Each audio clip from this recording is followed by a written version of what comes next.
Saudara-saudariku, alhamdulillah kita buka pertemuan kita di malam ini dengan syukur kepada Allah Subhanahu wa taala. Dengan bersyukur insyaallah lebih melapangkan keadaan hati kita. Orang yang pandai bersyukur insyaallah hatinya akan Allah bersihkan dari penyakit-penyakit yang tidak baik.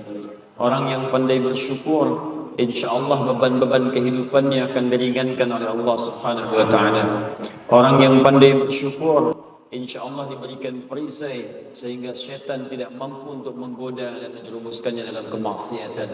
Dan orang yang pandai bersyukur insyaallah dijamin oleh Allah Subhanahu wa taala untuk bisa kembali kepada Allah dalam keadaan yang baik dan mendapatkan surga yang dijanjikan. Karena itu mari kita bersyukur kepada Allah masih diberikan kesempatan hidup saat sementara yang lain telah kembali kepada Allah Subhanahu wa taala. Saya sering sampaikan, mungkin saudara-saudari kita berhusnudzon kepada Allah, mereka telah pulang kembali sesuai ajalnya karena bekalnya sudah dianggap cukup oleh Allah Subhanahu wa taala. Amal solehnya banyak, amal salahnya sedikit dan telah tertutupi oleh kemuliaan-kemuliaan hidupnya. Kita diberikan kesempatan hidup, barangkali kalau bukan karena mempertahankan amalan kebaikan yang telah kita tenun, mungkin untuk bisa menutupi dan menghilangkan keburukan-keburukan yang selama ini telah kita ciptakan dalam kehidupan. Karena itu segeralah berlomba, karena sekarang sudah banyak orang mengalami perlombaan untuk beramal soleh. Kalau Anda tidak memulai sekarang, Anda akan tertinggal. Saya 2 pekan ini sudah bertemu dengan orang-orang yang alhamdulillah mendapatkan hidayah dari Allah Subhanahu wa taala. Di antara mereka ada 2 yang dari kalangan pendeta kemudian masuk Islam. Hal pertama yang disampaikan oleh bagian yang pertama, amanatnya, Anda itu sudah mendapatkan kenikmatan beragama yang benar, jangan sekali-kali keluar dari Islam. Karena saya berusaha menemukan keyakinan ini sampai dengan semaksimal mungkin dan saya dapatkan kenikmatan dan kebenarannya. Amanat yang kedua, ini bahkan seorang doktor S3, bahkan luar biasa kemampuannya untuk menggali kajian kitab suci, memutuskan kemudian masuk Islam dan menyampaikan ingin memulai hal-hal yang baru yang lebih baik dalam hidupnya. Anda bayangkan ada orang yang barangkali dengan keislamannya bersyahadat dosanya digugurkan oleh Allah Subhanahu wa taala dan dia masih merasa ingin mengumpulkan amal-amal saleh. Kita yang hidup sampai saat ini, berapa dosa yang kita kumpulkan di hari ini saja? Mata berapa kali mengoleksi dosa di hari ini? Telinga berapa kali mengumpulkan maksiat di hari ini? Lisan berapa kali mengumpulkan kesalahan di hari ini? Berkata yang tidak baik. Ada ghibah, ada fitnah, ada hal-hal yang buruk. Berapa kali kita bertobat di hadapan Allah Subhanahu wa taala untuk menghilangkan semuanya itu. Dan cara beramal soleh yang baik lantas kemudian diurutkan dalam Al-Qur'an dan hadis-hadis Nabi sallallahu alaihi wasallam. Ada amalan tobat, ada amalan salat. Ingat, salat itu kalau dikerjakan dengan benar, dia akan menggugurkan dosa-dosa yang terjadi antara salat satu dengan salat yang lainnya. Selain dosa besar yang membutuhkan tobat khusus. Itu nanti ada di hadis Muslim nomor hadis 233. Nabi menyampaikan as-salawat ila as-salawat, al-jumu'atu ila al-jumu'ah, wa ramadan ila ramadan, kafaratun bainahunna, kafaratun lima bainahunna. Awas hati-hati, malam takunil kabair. Kata Nabi, solat satu ke solat yang lainnya, Jumat ke Jumat, Ramadan ke Ramadan, akan otomatis menggugurkan dosa-dosa yang terjadi di antaranya sepanjang bukan dosa besar. Hati-hati teman-teman sekalian, lidah yang kadang misalnya salah bicara, pikiran yang salah kemudian berpikir, mata yang salah melihat, itu kalau sholat kita benar gugur seketika. Gugur. Karena itu kalau dipanggil sholat, semangat. Karena dalam sholat itu ada pengguguran dosa. Kalau orang paham saat sholat dosanya bisa diampuni, tentu orang akan bergerombol, berlomba untuk menunaikan sholat sesuai dengan waktunya. Kalau orang mengerti kalau dalam sholat semua doa dikabulkan kalau kita minta dengan benar, orang akan semangat sholat. Kalau orang paham dalam panggilan sholat saat azan itu ada kebahagiaan yang akan diberikan. Hayya 'alas shalah. Anda bertanya kenapa sholat? Hayya 'alal falah. Yang belum bahagia, kata Allah, saya berikan kebahagiaan saat kamu sujud. Kalau orang mengerti dalam sholat ada kebahagiaan, dia akan tentu semangat menyiapkannya. Karena itu ada istighfar, ada salat, ada kemudian amalan lainnya, ada tahajud dan lain sebagainya. Tapi di antara sekian amalan itu, Ada sebagiannya yang diistimewakan oleh Al-Quran, bahkan langsung disebutkan dalam lisan Nabi Sallallahu Alaihi Wasallam, seperti tercantum dalam hadis riwayat Al-Bukhari yang memuji satu amalan lewat lisan Nabi Sallallahu Alaihi Wasallam. Imam Al-Bukhari itu tidak pernah berjumpa dengan Nabi Sallallahu Alaihi Wasallam, tapi beliau kemudian mencari informasi yang tersambung kepada Nabi. Maka beliau pernah mendapatkan informasi dari seorang bernama Hajjaj bin Minhal. Hajjaj mendapatkan informasi dari Syu'bah mendapat informasi dari Alqamah ibnu Marthad. Alqamah ibnu Marthad mendapat informasi dari Sa'ad bin Ubaidah. Sa'ad bin Ubaidah mendapat informasi dari Abu Abdurrahman As-Sulami. Abu Abdurrahman As-Sulami mendapat informasi dari Uthman bin Affan. Uthman bin Affan radhiyallahu ta'ala anhu, juga dari sahabat Ali bin Abi Thalib karamahullahu wajhah, dari Nabi sallallahu alaihi wasallam. Apa yang disampaikan oleh Nabi sallallahu alaihi wasallam? Perhatikan kalimatnya.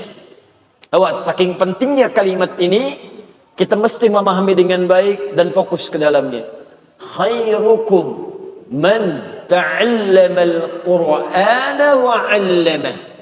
Khairukum, bila ada orang baik di antara manusia, maka kata Nabi, yang paling baik di antara kalian itu man ta'allama al-Qur'an, siapa yang mampu dan mau belajar Al-Quran. Dan kalimatnya menggunakan man, ismun mausulun ala fardiyatil 'amiyah, huruf sambung yang menunjuk kepada objek, kadang-kadang subjek, dan dia menunjuk kepada sifat personal tapi tanpa batas. Fardiyah 'amiyah, dia personal tapi sifatnya luas. Artinya kalau setiap Anda ingin jadi orang baik, siapa Anda? Anda pejabat, ingin jadi pejabat yang baik. Anda pengusaha, pengusaha yang baik. Anda seorang anak, anak yang baik.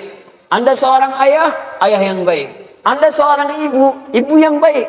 Anda mahasiswa, mahasiswa yang baik. Jadi apapun profesi Anda, siapapun Anda, bagaimanapun sifat Anda, kata Nabi, kalau Anda ingin menjadi yang terbaik di bidangnya. Jadi kalau ada mahasiswa yang baik, ukurannya bukan nilainya, ukurannya ini, kata Nabi. Kalau ada seorang ayah yang baik, ukurannya bukan pemberiannya, tapi ini ukurannya, bukan infaknya, tapi ini yang akan disampaikan oleh Nabi. Kalau ada ustadz yang baik, bukan karena keilmuannya saja, tapi ini nih yang akan disampaikan oleh Nabi. Jadi kalau Anda mendapatkan yang disampaikan oleh Nabi ini, maka yakinlah dengan janji Nabi Sallallahu Alaihi Wasallam ketika Nabi mengatakan orang ini akan menjadi orang yang terbaik dalam kehidupan. Khairukum, bila ada orang baik, maka yang terbaik di antara kalian man ta'allamal Qur'ana, siapapun yang mau belajar mengkaji isi Al-Quran wa 'allamah, kemudian dari pelajaran itu dia amalkan dalam kehidupannya, dia praktekkan sesuai dengan profesinya. Jadi teman-teman sekalian, mempelajari isi Al-Quran itu, sebelum kita mulai nanti bahasan yang kita kaji di malam hari ini, kita nggak akan ambil banyak. Mungkin kita akan biasakan ambil sebagian dari ayat-ayat pilihan untuk belajar sesuai dengan kadar kebutuhan kita secara umum. Tapi kalau kita mau fair, objektif dalam mengkaji Al-Quran, untuk membaca sempurnakan, untuk menghafal sempurnakan Al-Fatihah sampai An-Nas. Tapi untuk mengamalkan isinya ada dua jalan yang bisa ditempuh. Awas, pertama kata Abu Abdurrahman As-Sulami yang meriwayatkan hadis ini, akhadtul Qur'ana an qaumin, saya itu belajar Al-Quran dari sekelompok kaum, sekelompok orang. Maksudnya generasi sahabat ridwanullah alaihim. Bagaimana cara belajarnya? Setiap kami belajar, tidak pernah kami belajar kecuali mengambil 10 ayat dulu, paling maksimal. Dari 10 ayat ini kami berusaha mengamalkannya terlebih dahulu. Jika sudah mampu mengamalkan dengan sempurna, seperti kami kemudian dapatkan itu sesuai kemampuan, baru nyambung lagi ke ayat berikutnya, surat berikutnya lagi. Jadi itu yang diambil oleh para sahabat. Sampai-sampai kemudian sahabat bernama Abdullah ibnu Amr ibn al-As radhiyallahu ta'ala anhu mengatakan, kami belajar dari Nabi sallallahu alaihi wasallam Al-Quran, banyak orang yang hafal satu surah saja, tapi mereka punya kemampuan mengamalkannya dengan sangat luar biasa. Hafalnya satu surah, tapi mengamalkannya luar biasa. Dan apa lanjutan kata beliau? Saya khawatir di masa saya ini, ya kata sahabat junior Abdullah bin Amr ibn al-As radhiyallahu ta'ala anhuma, saya khawatir di masa kini atau di masa yang akan datang ada orang yang mudah menghafal Al-Quran, bahkan semudah meminum air, kasyurbil ma. Minum air kan tidak ada sekatnya, ya, tidak ada nyangkutnya, beda dengan makan durian. Mut, masuk. Minum cendol, gigit, masuk. Minum air nggak ada, syurbil ma, seperti minum air bening, nggak ada sekatnya. Masih nggak percaya? Buktikan. Bismillah.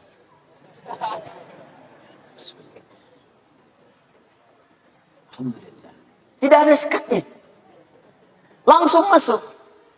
Ada orang yang menghafal Quran, itu seperti minum air, langsung cepat masuk. Tapi dia kesulitan dalam mengamalkannya. Karena itu manhaj yang pertama dalam mempelajari Al-Quran ini, kita mesti bersabar. Sabar, dan kita pahami setiap hurufnya, setiap kalimatnya, sehingga mendapatkan pemaknaan sempurna untuk bisa mengamalkannya. Yang kedua, hati-hati. Boleh jadi setiap kita itu punya profesi yang beda-beda. Misal di sini ada pedagang, ada pengusaha, ada pejabat, ada mahasiswa. Ketika Anda kemudian akan beraktivitas sesuai dengan aktivitas Anda, maka bolehlah Anda mengeluarkan sebagian ayat Al-Quran sesuai dengan profesinya. Tidak harus semua ayat Quran kemudian Anda kaji, Anda dalami. Ambil sebagian yang Anda kemudian dapati sesuai dengan profesi masing-masing. Kalau baca sempurna Al-Fatihah sampai An-Nas. Hafalkan sempurna Al-Fatihah sampai An-Nas, 30 juz, 114 surah. Tapi ketika Anda ingin mengamalkannya, boleh-boleh saja Anda pilih sesuai dengan kadar aktivitas Anda. Kenapa teman-teman yang pengusaha tidak mengeluarkan ayat-ayat usaha dalam Al-Quran? Jadikan kurikulum kehidupan. Lihat hadisnya, praktekkan dalam hidup. Begitu manhajnya. Kenapa teman-teman yang mahasiswa tidak mengeluarkan ayat-ayat ilmu dalam Al-Quran? Bukankah di situ banyak rahasia? Kawan, bukan sekedar diajarkan bagaimana cara belajar. Di Al-Quran ada rumus cepat bagaimana mendapatkan akselerasi pengetahuan yang langsung diberikan oleh Allah Subhanahu wa ta'ala. Jika Anda dapatkan itu, Anda bisa jadi manusia yang kelima di antara 4 yang sudah ada. 4 pertama, cepat hafal, lambat lupa. Yang kedua, cepat hafal, cepat lupa. Yang ketiga, lambat hafal, lambat lupa. Yang keempat, ini yang paling susah, lambat hafal, cepat lupa. Bisa dipahami? Belum. Terangkan lagi. Dari mulai mic lancar sampai mic macet, terangkan. Ya. Sudah 2 jam, paham? Ya. Keluar dari masjid, lupa. 4. Yang kelima, ini yang luar biasa. Cepat hafal, dan sulit lupa. Jadi mau lupa susah, bukan mau hafal. Jadi kalau orang itu kan mau hafal susah, ini mau lupa susah. Biasanya kan yang begitu utang. Biasanya utang, mau lupa susah. Ini ilmu. Jadi dia cepat hafal, mau lupa sulit. Itu yang luar biasa. Itu ada rahasianya. Kenapa teman-teman tidak dikeluarkan dan kemudian dikaji itu semua? Nah, rumus cepatnya, sebelum kita masuk ke materi intinya, rumus cepatnya kalau ingin seperti itu, kajian tematik, tafsir maudhu'i, digabungkan dengan hadis Nabi SAW, itu banyak para ulama telah mengarang kitab hadis. Di antara kitab hadis populer adalah kitabnya Imam Al-Bukhari. Al-Jami' As-Sahih Al-Musnad Al-Mukhtasar min umuri Rasulullah sallallahu alaihi wasallam wa sunanihi wa ayyamihi, disingkat menjadi Sahih Al-Bukhari. Disingkat menjadi Sahih Al-Bukhari. Alhamdulillah.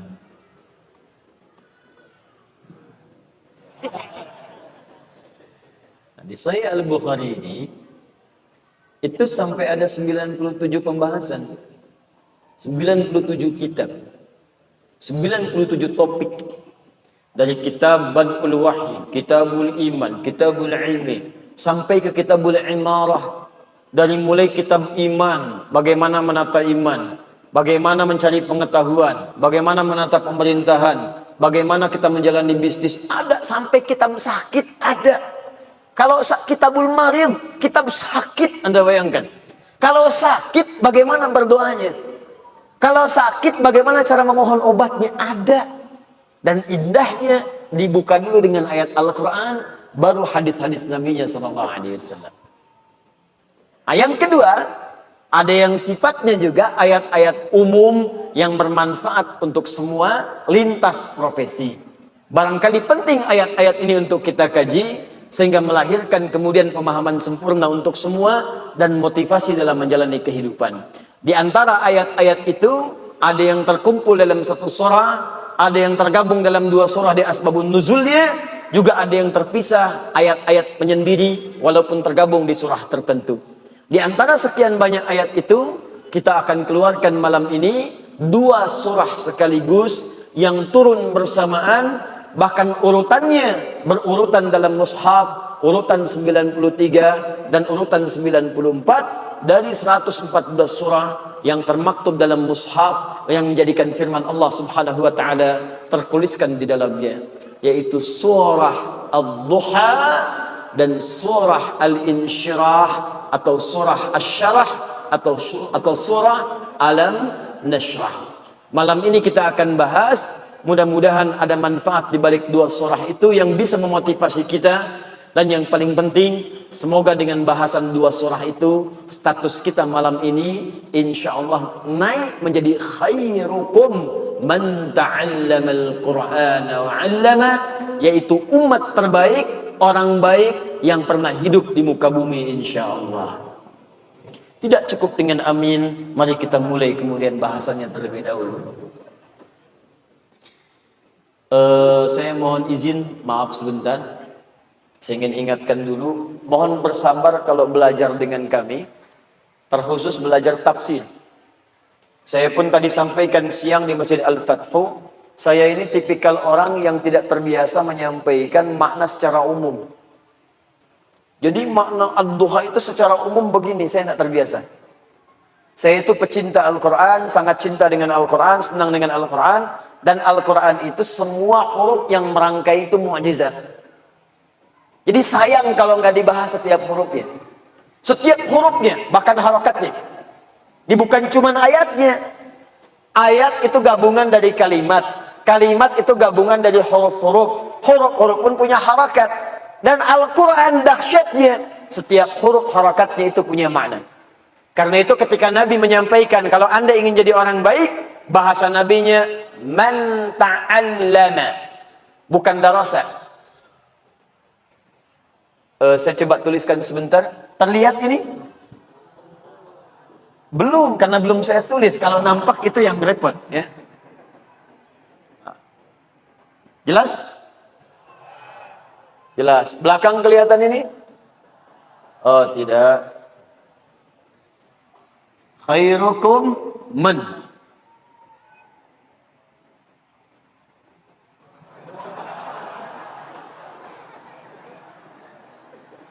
Ta'allama. Ta'allama. Sekarang kelihatan? Alhamdulillah. Kacida pisan atau mami teka tinggal nih. Sagem dia. Tuh. Man ta'allama. Ta'allama diartikan secara bahasa artinya belajar. Sedangkan belajar itu punya dua kata setidaknya dalam bahasa Arab. Satu, darasa. Apa satu? Darasa. Dal, ra, kemudian sin. Darasa, darasa, darasa. Diserap ke dalam bahasa Sunda. Ngaderes, ngaderes, ngaderes, ngaderes. Betul, banyak dari bahasa Sunda itu terambil dari bahasa Arab. Batmun, betul. Darasa, deras, ngaderas, ngaderas. Ngaderas itu artinya baca, belajar, belajar, belajar, baca. Ya. Dulu orang Sunda dengan orang Jawa bikin hadis palsu. Ya, bersekutu bikin hadis palsu. Bukan karena ingin bikinnya, dulu ingin menunjukkan bahwa hati-hati kalau belajar hadis mesti teliti. Karena banyak hadis palsu bertebaran. Saking mudahnya bikin seperti itu, orang jadi semena-mena. Maka dalam ilmu hadis kalau belajar di Nusantara itu, di Indonesia khususnya, sering dicontohkan. Dua orang sepuh, syaikhan. Syaikh itu orang sudah sepuh. Kalau di ilmu hadis, Al-Bukhari dan Muslim. Dua orang bertemu, Sunda dengan Jawa. Bikin rumusan hadis. Kalimatnya indah, gramatikalnya bagus secara nahwu. Afdalud dahri bifaisil laili kucifa wa kurifa wa ubina hatta karusa udanghu fa idza bukhila fa duriba unuquhu talata marat hatta utiha rawahu syaikhan. Secara nahwu sempurna, sorotnya bagus, i'rabnya tepat, harokatnya sempurna, tapi maknanya enggak jelas. Afdalud dahri, dahar yang paling afdal, bifaisil laili, dengan faiz lele. Kucifa, kasih kecap sedikit. Wa kurifa, tambahkan kerupuk. Wa ubina, tambahkan abon. Hatta kanu saudahu, sehingga terasa udangnya. Fa idza bukhila, apabila kebehelan. Fa duriba unuquhu, maka pungkullah punduknya talatan marat 3 kali, hatta utiha, sampai utah, sampai dia muntah. Nah, itu kalau di pesantren-pesantren suka disampaikan. Darasa itu artinya belajar dengan ringan. Tidak banyak tuntutan. Kalau tajwid baca dari iqra, ya baca naik lagi, naik lagi, naik lagi, baca sampai bisa baca. Tempat belajarnya disebut dengan madrasah. Madrasah. Madrasah. Pengajarnya disebut mudarris. Darasa, karena itu sekarang madrasah diartikan sekolah-sekolah yang sifatnya ringan. SD, madrasah ibtidaiyah. Tuh. Naik lagi madrasah i'dadiyah, SMP, ringan. Karena anak SD belajarnya kecil-kecil. Ringan, ringan, ringan, ringan. Sedang, sedang, sedang, sedang. Dan jarang ada hambatan. Dalam kaidah ilmu lughah ada bacaan begini. Ziyadatul mabna tadullu ala ziyadatil ma'na. Kalau hurufnya bertambah, maka meluas pula maknanya. Huruf nambah, makna bertambah. Huruf meluas, makna meluas. Kalau diungkapkan dengan kalimat ini, darasa, cepat. Itu artinya pelajarannya ringan, cepat, nyaris tanpa hambatan. Ringan, kecil-kecil. Tapi kalau kalimatnya berubah menjadi ta'allama. Tuh. Dari kata ilmu alima pakai ta, sebelum akhir pakai tasydid. Syiddah. Sesuatu yang dibuka dengan huruf ta dalam ilmu sharaf, di antara maknanya adalah sesuatu yang menunjuk pada usaha yang sungguh-sungguh, serius. Serius. Fokus. Kalau sebelum akhirnya ditambahkan tasydid, ada tasydidnya. Dari kata syiddah, sesuatu yang tidak mudah. Kadang-kadang butuh motivasi kuat, 2 kali lipat. Karena itu dibaca double, ta'allama, ta'allama. Perhatikan, untuk belajar Al-Quran ini, kalimat nabinya menggunakan kata ta'allama, bukan darasa. Kalau kalimatnya menggunakan darasa, tentu maknanya adalah sesuatu yang mudah. Gampang, pelajari, gampang, mudah, selesai. Tapi ketika menggunakan kata ta'allama, seakan-akan Nabi ingin mengatakan, hei, kalau ingin jadi orang baik, itu tidak mudah. Mesti serius belajarnya. Ayo yang sungguh-sungguh. Jangan cuma baca, lihat, terjemah, langsung paham. Tidak. Pahami dulu pelan-pelan. Lihat hurufnya, luruskan niatnya, serius. Dan tambah motivasinya. Karena jangankan belajar tafsir, untuk baca saja itu butuh kesabaran. Baca koran, baca info, 1 jam bisa stabil. Baca Al-Quran, 10 menit bisa ngantuk. Ada baru Toha. Tuh. Jadi itulah keindahannya teman-teman sekalian. Karena itu kita bersabar, pelan-pelan kita akan baca. Kita mulai dulu dengan sebab turunnya surah Ad-Duha ini. Dalam Al-Insyirah, kenapa sebab ini turunnya dua surah ini? Apa kemudian hikmah yang bisa diambil dari sebab turunnya ini sehingga bisa memberikan inspirasi bagi kita semuanya. Kita mulai dari sini, baru kemudian kita ambil keterangan para ulama-ulama tentang tafsir atau makna dari surah Ad-Duha dan bersamaan dengan Al-Insyirah, dan kita ambil imrahnya untuk kita terapkan dalam kehidupan kita. Kita mulai dengan bahasan yang pertama, kita padukan dulu dengan sebab nuzul turunnya surah Ad-Duha dan Al-Insyirah terkait juga dengan turunnya surah Al-Mudaththir. Bismillahirrahmanirrahim. Ini baru kita mulai. Tadi mukaddimah. Setelah turunnya surah Al-Alaq, surah ke-96, Iqra bismi rabbikal ladzi khalaq, dan seterusnya ayat. Kemudian setelah itu ada jeda wahyu berhenti sementara turun kepada Nabi sallallahu alaihi wasallam. Setelah Nabi menerima wahyu Iqra sampai dengan 5 ayat, kemudian setelahnya beberapa ayat turun, setelah itu ada jeda berhenti wahyu. Ada yang menyebutkan selama 40 hari. Ada yang menyebutkan selama 3 bulan. Dan ada paling panjang menyebutkan selama 3 tahun. Tidak turun wahyu. Sampai Nabi bolak-balik naik ke atas, kemudian Gua Hira turun lagi nggak ada. Naik ke atas lagi nggak turun-turun, balik lagi. Dan Gua Hira itu Bapak Ibu sekalian, itu bukan sekedar tempat yang dikisahkan. Saya juga nggak ngerti sekarang guru-guru agama Islam, tolong ditajamkan pendalaman pemahamannya. Ditajamkan pengajarannya, jangan sekedar disebutkan. Anak-anakku sekalian, Nabi itu menerima wahyu di Gua Hira. Iya Bu, sampai situ aja. Iya Pak, tunjukkan gambarnya. Itu dari rumah Nabi ke Gua Hira, berapa jaraknya? Supaya mengerti untuk mendapatkan sesuatu itu butuh perjuangan. Saya itu Pak napak tilas dari rumah Nabi SAW sampai ke tempat Gua Hira. Itu jaraknya kurang lebih 5-6 kilo. Jalan kaki itu 5-6 kilo diukur. Saya naik lagi ke atasnya 700 meter sampai ke atas. Sampai di puncaknya, guanya bukan di sini. Bukan naik ke atas langsung gua, turun lagi sedikit. Lalu saya naik tuh ke atas guanya, saya lihat sampai ke arah rumah Nabi itu. Tanda paling gampang ada patokan jam yang sekarang jam besar itu Menara Zamzam, dekat situ. Saya lihat-lihat, Allahu Akbar, paling sedikit ada 5 bukit jaraknya. Ini Nabi itu untuk mendapatkan wahyu sampai naik ke atas Gua Hira, itu beliau jalan, kan dulu kan gak ada sepeda, motor mustahil, mobil gak ada, Gojek belum ada, Gokar kosong, Grab jangan kira, mimpi. Gak ada. Pilihannya cuma satu, jalan kaki. Jalan, naik. Makanya fisik beliau itu kuat. Apakah sampai naik langsung ke atas? Tidak. Naik bukit dulu, turun dulu. Kadang-kadang ada badai, berhenti dulu.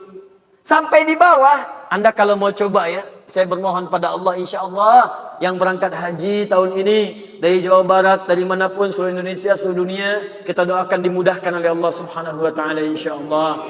Yang belum berangkat mudah-mudahan disegerakan oleh Allah Subhanahu Wa Taala, insya Allah. Ya, ayo, ikhtiar. Nanti sampai di sana, coba Anda naik ke Gua Hira itu. Bukan sekedar naik. Kadang-kadang masih ada binatang. Ya, ada monyet sekitarannya.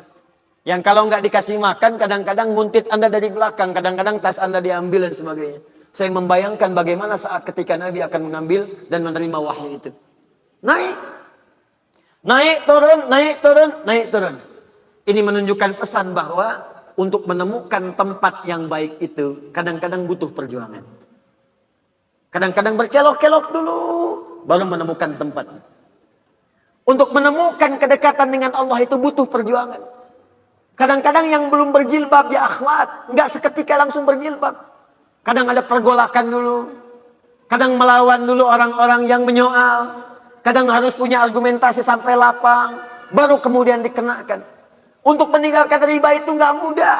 Kadang berjuang dulu dengan keadaan diri. Kadang harus memerangi hal yang sudah matang sebelumnya. Untuk mendapatkan kenikmatan setelah itu nggak mudah. kadang perlu naik ke atas bukit, turun lagi, kadang kena badai, kadang kena pasir, kadang harus meniti seperti naik Nabi ke Gua Hira. Tapi setelah mendapatkan anugerah Iqra bismi rabbikal ladzi khalaq itu, tak akan terasa bolak-balik walaupun harus naik turun gunung, naik turun gunung, naik turun gunung. Nikmat rasanya kalau sudah dekat dengan Allah Subhanahu wa taala. Biasanya begadang, sekarang ingin tahajud, apakah langsung tiba? Belum tentu ya ikhwan. Dulu untuk bola bisa begadang. Tunggu-tunggu sambil minum kopi, nungguin champion sampai bikin kacang di sampingnya. Ditungguin sampai malam. Ada yang makan popcorn, ada yang macam-macam hanya untuk nonton. Mau pindah ke tahajud belum tentu langsung seketika terjadi. Tungguin dulu. Setting alarm, kuatkan niat. Bangun jam 3, alarm jam 2, jam 2:04, jam setengah 3. Alarm jam 2 mematikan yang jam 2:04. Alarm 2:04 mematikan alarm yang jam setengah 3. Alarm setengah 3 untuk persiapan dulu. Belum tentu mudah. Naik turun, naik turun, naik turun. Nah, setelah periode Iqra itu, tiba kemudian wahyu berhenti sementara waktu. Kita ambil batas paling maksimal misalnya sampai dengan 3 tahun. Minimalnya riwayatnya 40 hari. Para ulama kemudian menyimpulkan, kenapa Allah dalam hal ini memberikan jeda kepada Nabi sebelum muncul kemudian wahyu yang berikutnya. Perhatikan hikmahnya dengan sangat indah. Pertama kata para ulama, untuk memberikan pesan kepada Nabi agar diteruskan kepada umatnya, agar terbiasa memahami makna Al-Quran dan mendalami serta mengamalkannya sebelum dia memperbanyak bacaan-bacaan kepada yang lainnya. Jadi menghatamkan Quran itu bagus. Mengejar khatam bagus, baca bagus. Tapi yang lebih disukai itu, apa yang sudah dibaca, dalami, pahami supaya bisa diamalkan. Di kebanyakan orang sekarang, mengejar kemudian setoran hafalan, mengejar banyaknya bacaan, mengejar khataman, cuman sayangnya apa yang dibaca nggak dipahami. Anda khatam dalam sebulan 3 kali, tapi yang dibaca-baca itu nggak ngerti. Apa manfaatnya untuk Anda? Pahala ada, cuman keberkahan dunianya nggak dapat. Dan kemuliaan akhiratnya berkurang. Maka mulailah dengan manhaj yang diajarkan oleh Nabi SAW. Sedikit, bagus. Hafalkan, boleh banyak. Tapi dari semua apa yang kita dapatkan itu, milikilah jeda waktu untuk mengamalkannya. Saran saya begini, kalau bisa, misal bulan ini saya ingin paham makna Al-Fatihah. Bulan depan saya mulai juz amma. Bagi. Kalau perlu sehari seayat gak apa-apa. An-Naba 40 ayat misalnya, besok saya ayat pertama dulu. Besoknya lagi ayat keduanya. Lihat tafsirnya, jajarkan maknanya, usahakan amalkan dalam hidup. Kalau sudah begitu, hidup antum tuh terisi berkah. Enak. Setiap waktunya dengan Quran, dengan enak, keberkahannya nikmat sekali. Dan terisi waktunya, walaupun sehari hanya 1 ayat. Nah, apa yang terjadi setelah itu? Tiba-tiba Nabi naik ke atas Gua Hira siang-siang. Tidak ada wahyu turun, diputuskan turun oleh beliau. Siang itu juga. Di pertengahan jalan, tiba-tiba ada panggilan kepada beliau. Ini diabadikan dalam hadis riwayat Al-Bukhari, yang tentang kitab Bad'ul Wahyi, hadis nomor 4-5. Riwayat sahabat Jabir bin Abdullah radhiyallahu ta'ala anhu. Tiba-tiba kemudian ada panggilan dari atas, Muhammad.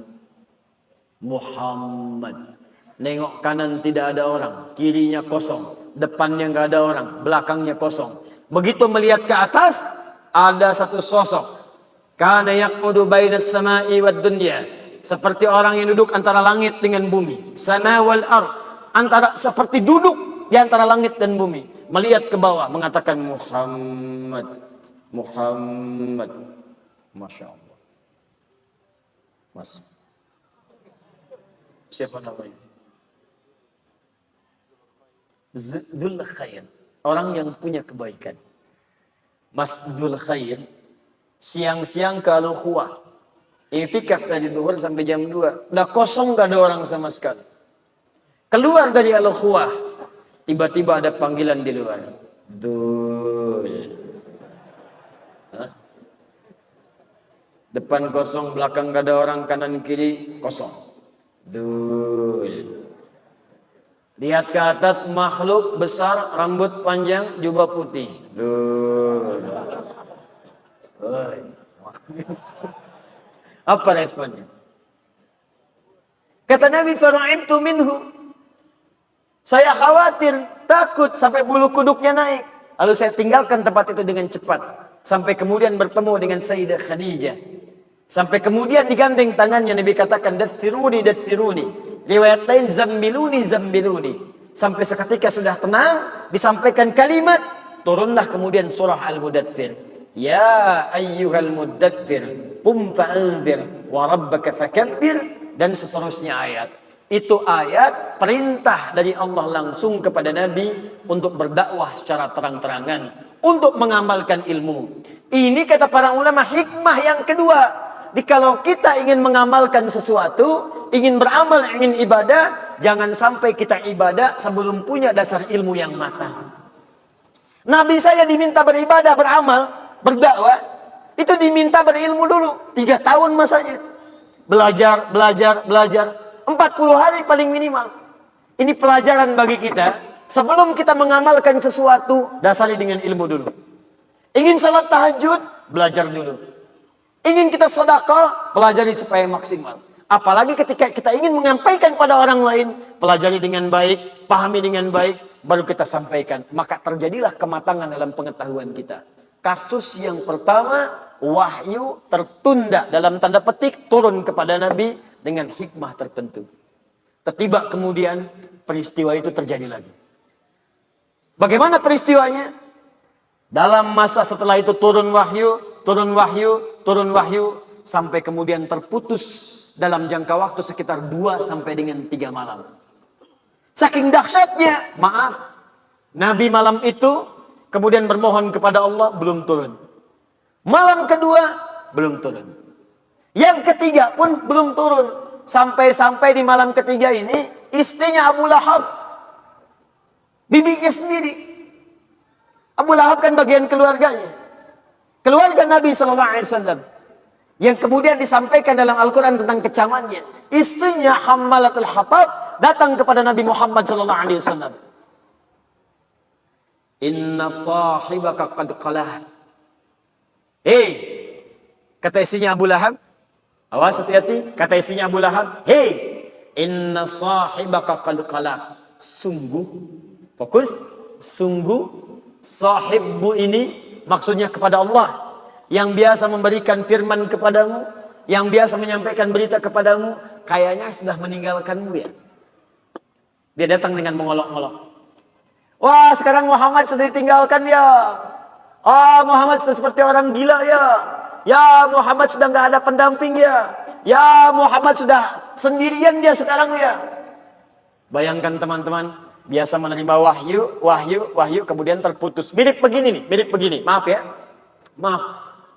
Anda misalnya pasangan suami istri. Hari pertama SMS ada, telepon ada. Hari kedua ada, hari ketiga nggak ada kabar. Hari berikutnya nggak ada kabar lagi. Hari berikutnya lagi belum ada kabar juga. Kira-kira perasaan Anda bagaimana? Nggak usah suami istri lah, anak misalnya. Anak berangkat sekolah keluar, berangkat ke Amerika. Hari pertama belum ada kabar. Hari kedua nggak ada kabar. Hari ketiga nggak ada kabar juga. Perasaan Anda bagaimana? Gelisah. Tiba-tiba kemudian ada yang mengatakan, udah ditinggalin anak ya. Udah nggak diperhatiin ya sama suami ya. Kayak orang gila aja, udah nggak ada temennya. Bagaimana perasaan Anda? Saking cintanya Nabi kepada Allah Subhanahu wa taala, beliau merindukan Allah dengan turunnya wahyu. Tapi apa yang terjadi? Wahyu belum turun, tapi yang didapatkan cacian yang tidak diduga dari orang-orang terdekatnya. Apa yang terjadi setelah itu? Dan apa hikmah terbesar dari kejadian itu? Nanti kita akan lihat settingan dari apa yang akan kita sampaikan pada malam hari ini setelah menunaikan sholat Isya berjamaah. Di situ kita akan dapatkan banyak hikmah yang bisa kita raih insyaallah. Assalamualaikum warahmatullahi wabarakatuh.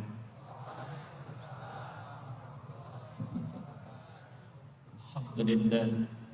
Wassalatu wassalamu ala Rasulillah وعلى آله وصحبه ومن والاه وبعد.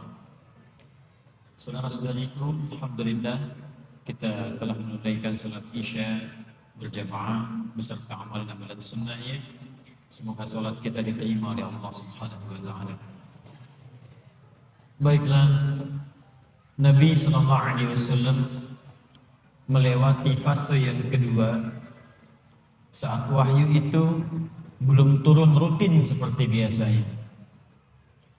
Seperti halnya seorang yang sedang merasakan cinta dan kerinduan luar biasa, tentunya ingin selalu mendapatkan kabar, perhatian, dan juga hubungan yang rutin terjadi. Tadi kami contohkan ketika Anda mencintai seorang anak, bahkan itu anak satu-satunya, tapi kemudian sehari tidak ada kabar, 2 hari tidak ada kabar, 3 hari tidak ada berita. Tapi yang paling kemudian memekikkan adalah juga kadang-kadang memekakkan dan memberikan beban lebih berat daripada beban barbel yang diangkat, lebih berat dibandingkan daripada beban besi yang kemudian ditimpakan ke dalam pundak, adalah datangnya orang-orang terdekat yang tidak memberikan solusi. Sudah ada persoalan, tapi dia sibuk kemudian memberatkan masalah yang dimaksudkan. Bahkan hadir celaan-celaan kemudian dari lisannya, sampai mengolok-olok dan mengatakan, sekarang udah ditinggal ya, kayak orang gila aja sendirian, harap-harap sesuatu tapi nggak dapat. Sekarang sudah nggak punya teman ya. Kalau yang bicara orang luar mungkin kita bisa abaikan karena tidak tiap hari bertemu dia. Tapi kalau yang bicara orang terdekat, bahkan hadir di samping rumah, bahkan punya status keluarga, itu yang beban paling berat dibandingkan dengan beban mengikut barbel. Itu beban paling tinggi, paling kuat dibandingkan dengan diberikannya besi ke atas pundak. Orang yang angkat barbel mungkin seketika bisa diangkat, sampai ke kaki terasa beratnya, tapi bisa dilempar, selesai. Tapi kalau ada orang terdekat kemudian mencela Anda, orang terdekat memfitnah Anda, orang terdekat mengolok-olok Anda, orang terdekat menyebarkan aib Anda yang sebetulnya bukan aib pula, itu yang kadang-kadang berat untuk diterima. Di situ kadang kita merasa sedih. Ini yang terjadi keluarganya sendiri. Ini menariknya, tiba kemudian saat situasi itu terjadi di hari yang ketiganya, tiba kemudian Allah langsung turunkan 2 surah sekaligus. Termaktub dalam mushaf urutan 93 dan 94 langsung seketika. Jadi dua-duanya disebutkan satu penjamin, yang keduanya menyebutkan solusi. Bahkan beban itu langsung diisyaratkan seperti tadi kami ungkapkan. Wadduha. Bagian pertama surah 93-nya. Wal-laili idza saja. Ma wadda'aka rabbuka wa ma qala. Ketika tadi keluarganya mengatakan inna sahibaka qad qala, sungguh Rabbu sekarang, Tuhan itu yang kau pertuhankan itu sudah meninggalkanmu. Dijawab langsung, ma wadda'aka rabbuka wa ma qala. Walal akhiratu khairul laka minal ula. Wala sawfa yu'tika rabbuka fatarda. Alam yajidka yatima fa'awa. Wa wajadaka dhallan wa wajadaka 'ailan fa ammal yatima fala wa amma as-sa'ila fala wa amma bi ni'mati rabbika. 11 ayat langsung. Apakah berhenti? Tidak. Teruskan surah yang keduanya. Langsung disebutkan tentang beban yang terasa terpikul itu. Seketika dijatuhkan bebannya oleh Allah Subhanahu wa taala. Nanti kita bahas tafsirnya. Alam nashrah laka wa wada'na alladhi wa rafa'na fa inna ma'al fa idza faraghta wa ila rabbika. Allahu akbar. 2 surah ini kalau kita bahas dengan benar, tanamkan, hunjabkan ke dalam jiwa, maka orang yang bisa memahaminya dengan baik, demi Allah saya katakan, beban seberat apapun akan ringan terasa ia terima dalam hidupnya. Seakan hidup gak ada beban. Sepanjang 2 surah ini dipraktekkan dalam kehidupan. Karena saya yakin setiap kita itu yang hidup pasti punya beban persoalan. Jadi jangan dikira wajah-wajah yang hadir saat ini, ada yang senyum, ada yang tertawa, belum tentu gak punya masalah. Kadang-kadang tersimpan untuk merasa menghilangkan persoalan itu ketawa. Untuk merasa menghilangkan beban itu tersenyum. Bukan berarti masalahnya hilang. Dan yang paling berat adalah hal-hal yang tidak kita duga sebelumnya. Masalah itu hadir di sekitaran orang-orang dekat kita tersendiri. Dan penyebab persoalan itu adalah orang-orang yang tidak kita duga sebelumnya. Abu Jahal itu partner Nabi sebelum masuk Islam. Dalam apa? Dalam persaingan olahraga. Sering bergulat juga. Dan selalu Nabi menang. Abu Jahal selalu kalah. Kalah. Sampai seketika dikalahkan oleh Nabi, kalah lagi. Sampai penasaran dengan Nabi. Abu Lahab itu teman-teman sekalian, paman Nabi. Bahkan anaknya menikah kemudian dengan putri Nabi SAW. Tidak mudah. Tapi apa yang terjadi? Beban itu yang paling berat yang ada di sekitarannya. Melebihi beban di kantor, melebihi beban di kampus, melebihi beban di pemerintahan, melebihi beban di pekerjaan. Saya mau tanya pada Anda, Bapak yang kerja di kantor, berat mana? Maaf ya, berat mana? Menghadapi pekerjaan yang rumit di kantor atau istri yang selalu cerewet? Maaf Bu ya. Atau ibu deh, berat mana menyiapkan masakan dengan suami yang sering marah-marah? Amin. Tidak mudah. Karena itu kalau yang berat saja sudah ringan bagi diri kita, maka yang kecil nggak ada apa-apanya. Yang kecil tidak ada apa-apanya. Dan teman-teman mohon maaf ya, selama kita hidup, fitrah kehidupan itu bersanding dengan ujian dan masalah. Supaya kita dapat pahala. Bukankah dari masalah itu kemudian ada kesabaran? Bukankah karena masalah Anda rajin tahajud? Besok mau ujian di kampus, malamnya tahajud. Silakan cek. Besok mau promosi jabatan, baru baca Quran.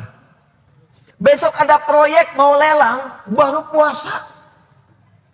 Bukankah dengan semua itu bertambah ada motivasi untuk mendekat kepada Allah? Maka demikian pula hidup berbanding lurus dengan persoalan. Dan persoalan diberikan kepada kita bukan untuk memberikan beban. Tapi supaya kualitas hidup kita meningkat. Hanya persoalannya bagaimana mengatasi persoalan itu terasa mudah ketika kita hadapi. Itu poinnya. Jelas sampai sini?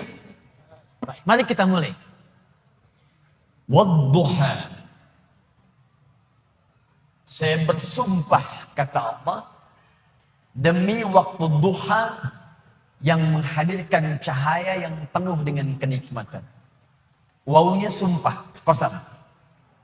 Misal, wallahi, ya. Kalau saya gunakan waw dengan kalimat Allah, wallahi ma ajidul mimhah qariban minas sabur. Demi Allah saya bersumpah, saya enggak dapat penghapus ketika saya akan dihapus. Aina huwa? Di mana dia? Wallahi laqad kana lasiqan ma'as sabura. Demi Allah, dia melekat tepat dengan papan tulisnya. Bisa gunakan waw untuk menunjukkan sumpah pada hal yang ingin dikuatkan, pada hal yang ingin diyakinkan. Dapat penghapusnya, kita hapus dulu. Saya hapus sebentar ya.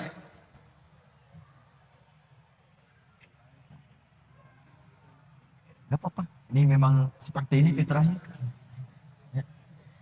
Teman kedua ke Allah, datang sini, datang sini, hapus sini. Ya. Panitia nawarkan door prize, nawarkan mic, selesai, masuk surga. Alhamdulillah. Lihat, saya ulang ya pelan-pelan. Wadduha. Wadduha.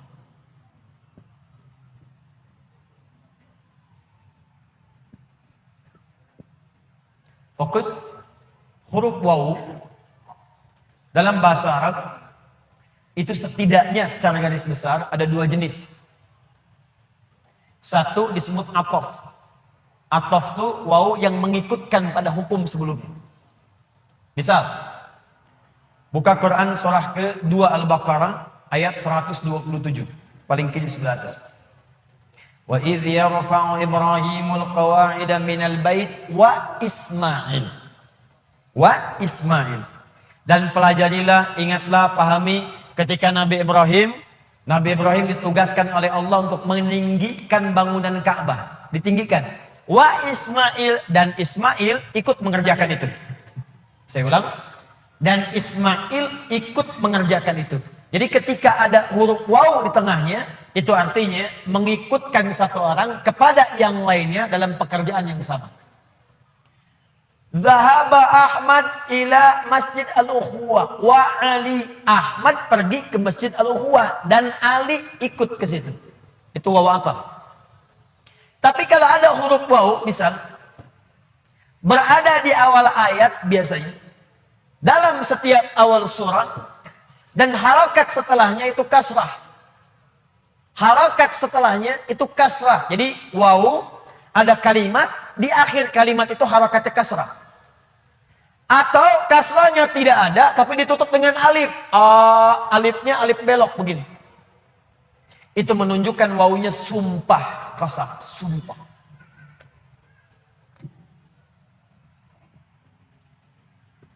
Saya ingin katakan pada Anda, kalau ada orang ragu, kemudian saya bersumpah, bukankah sumpah itu bisa membuat dia lebih yakin?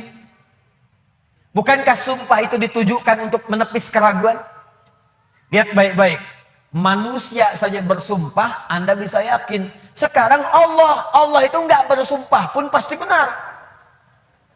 Tapi kemudian dihadirkan sumpah. Kalau Allah sudah bersumpah, itu bukan sekadar ingin menyampaikan kalimat atau informasi, tapi Allah ingin memberikan komitmen dengan sungguh-sungguh dan menanamkannya ke dalam jiwa. Seakan-akan Allah ingin katakan, hei, saya bersumpah ya, saya komitmen, tanamkan pada jiwamu yang paling dalam. Wadduha, demi waktu duha yang cahayanya begitu menyejukkan, menenteramkan. Bukankah kalau waktu duha Anda keluar cahayanya enak? Ya? Nah, sumpah yang pertama ini ada yang memaknai dengan kalimat makna hakiki. Ini bersumpah dengan suasana alam yang sejuk. Tapi ada yang memaknai dengan kalimat majazi, kata kiasan. Muhammad, saya bersumpah, tanamkan pada hatimu yang paling dalam, demi keadaanmu yang pernah mengalami ketenangan. Seperti halnya engkau merasakan cahaya duha. Demi kondisimu yang pernah merasakan sukacita. Yang pernah enak, pernah nyaman, gak ada gangguan. Persis seperti engkau berjemur dalam suasana duha. Bukankah kalau Anda keluar suasana duha enak? Dalam bahasa bebasnya, saya bersumpah demi ketenangan, kenyamanan, kesejukan yang pernah engkau rasakan dalam hidupmu sampai dengan sekarang. Seperti merasakan cahaya duha. Walaili idza saja. Hati-hati. Dan saya pun bersumpah demi malam apabila telah datang gelap gulita. Demi malam apabila nampak gelap sehingga tidak terasa, tidak terlihat apa yang ada di sekitarnya. Ini pun bisa diartikan bahasa kiasan. Walaili idza saja. Maaf, kalau malam gelap itu terus cahaya tidak ada, lilin tidak ada, lampu sudah tidak ada, Anda ada dalam satu ruangan. Kira-kira, mohon izin ya, maaf sekali. Kira-kira benda-benda sekitaran kita nampak tidak? Tidak. Kalau sudah tidak nampak, bisa nggak menjangkaunya secara cepat? Meraba kan? Meraba. Ustadz, tapi gigi saya putih, kalau saya senyum ada cahaya. Tidak.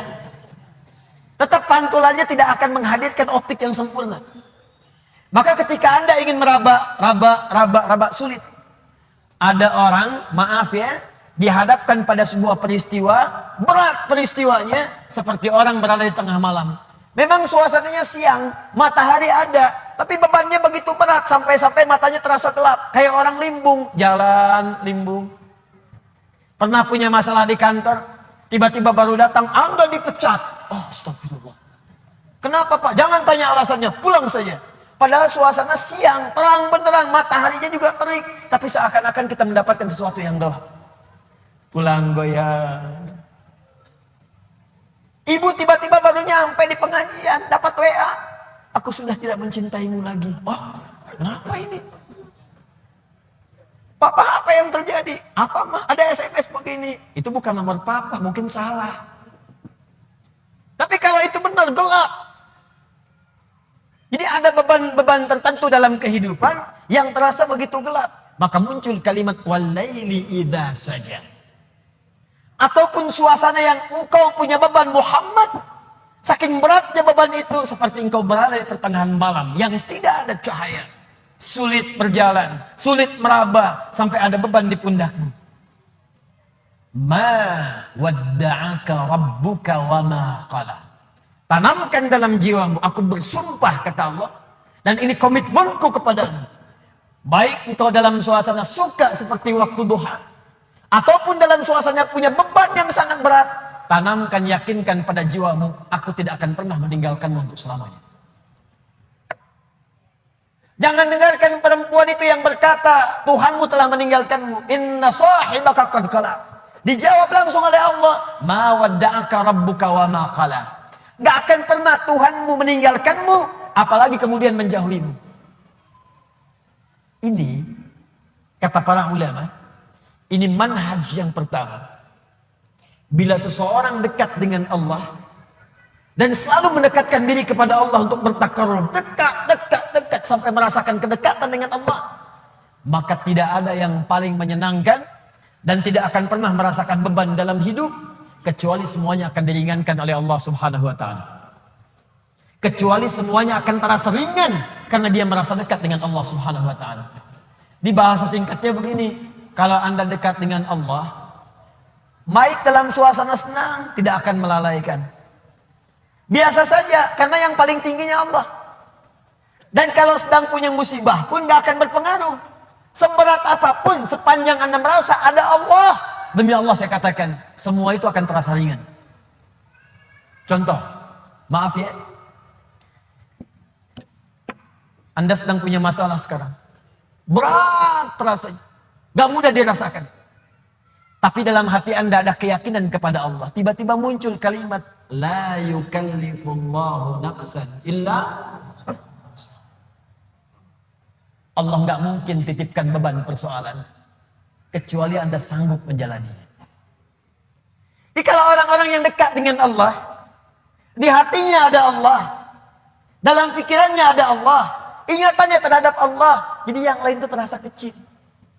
Ini berita langsung dari Allah, kalau beban hidup kamu ingin ringan menghadapi persoalan, maka dekatkan dirimu kepada Allah. Maka dalam suasana suka engkau tidak akan lalai. Kan ada orang yang suasana suka dia lupa dengan Allah, sehingga gak sadar berbuat maksiat. Dulu waktu belum jadi direktur, olahraganya bersepeda.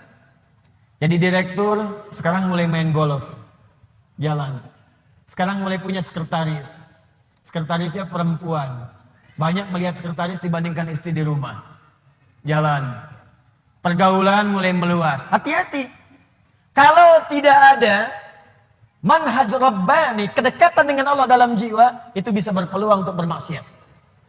Hati-hati, bisa berpeluang untuk bermaksiat. Dulu belum terlalu kaya, pakainya sepeda, kadang jalan kaki. Sekarang datang mobil, kalau nggak punya kedekatan dengan Allah, mobil itu kadang-kadang nggak bisa buka pintunya. Kalau belum dibukakan, nggak mau keluar. Kalau belum muter keliling komplek, belum afdol. Dulu ke masjid bisa jalan, jarak ke masjid cuma 10 meter. Habis punya Grand Max, bahkan ke IMAX, bahkan ke NMAX, motor. Jadi keliling komplek dulu 3 kali. Assalamualaikum. Ayo Pak Haji ke masjid. Akhi ayo ke masjid. Masih di dalam aja. Dia lupa yang di dalam itu lagi ke Cianjur. Gak ada orang. Itu poinnya. Jadi jangan sampai saat kita berada di atas, lalai kita dengan kehidupan. Sehingga menenggelamkan kita dalam apa yang kita dapatkan. Tapi yang lebih bahaya, jangan sampai ketika saat sedang punya persoalan, kita juga kemudian merasa berat dengan itu. Bebannya berat, limbung, bicara tidak terkontrol, makan tidak enak, tidur tidak nyaman, dan suasananya nggak menyenangkan, capek saja. Ada yang tiba-tiba naik ke atas tower, ada yang tiba-tiba naik ke atas tiang listrik, ada yang naik ke apartemen, mau bunuh diri takut, balik lagi gemetaran, dan seterusnya.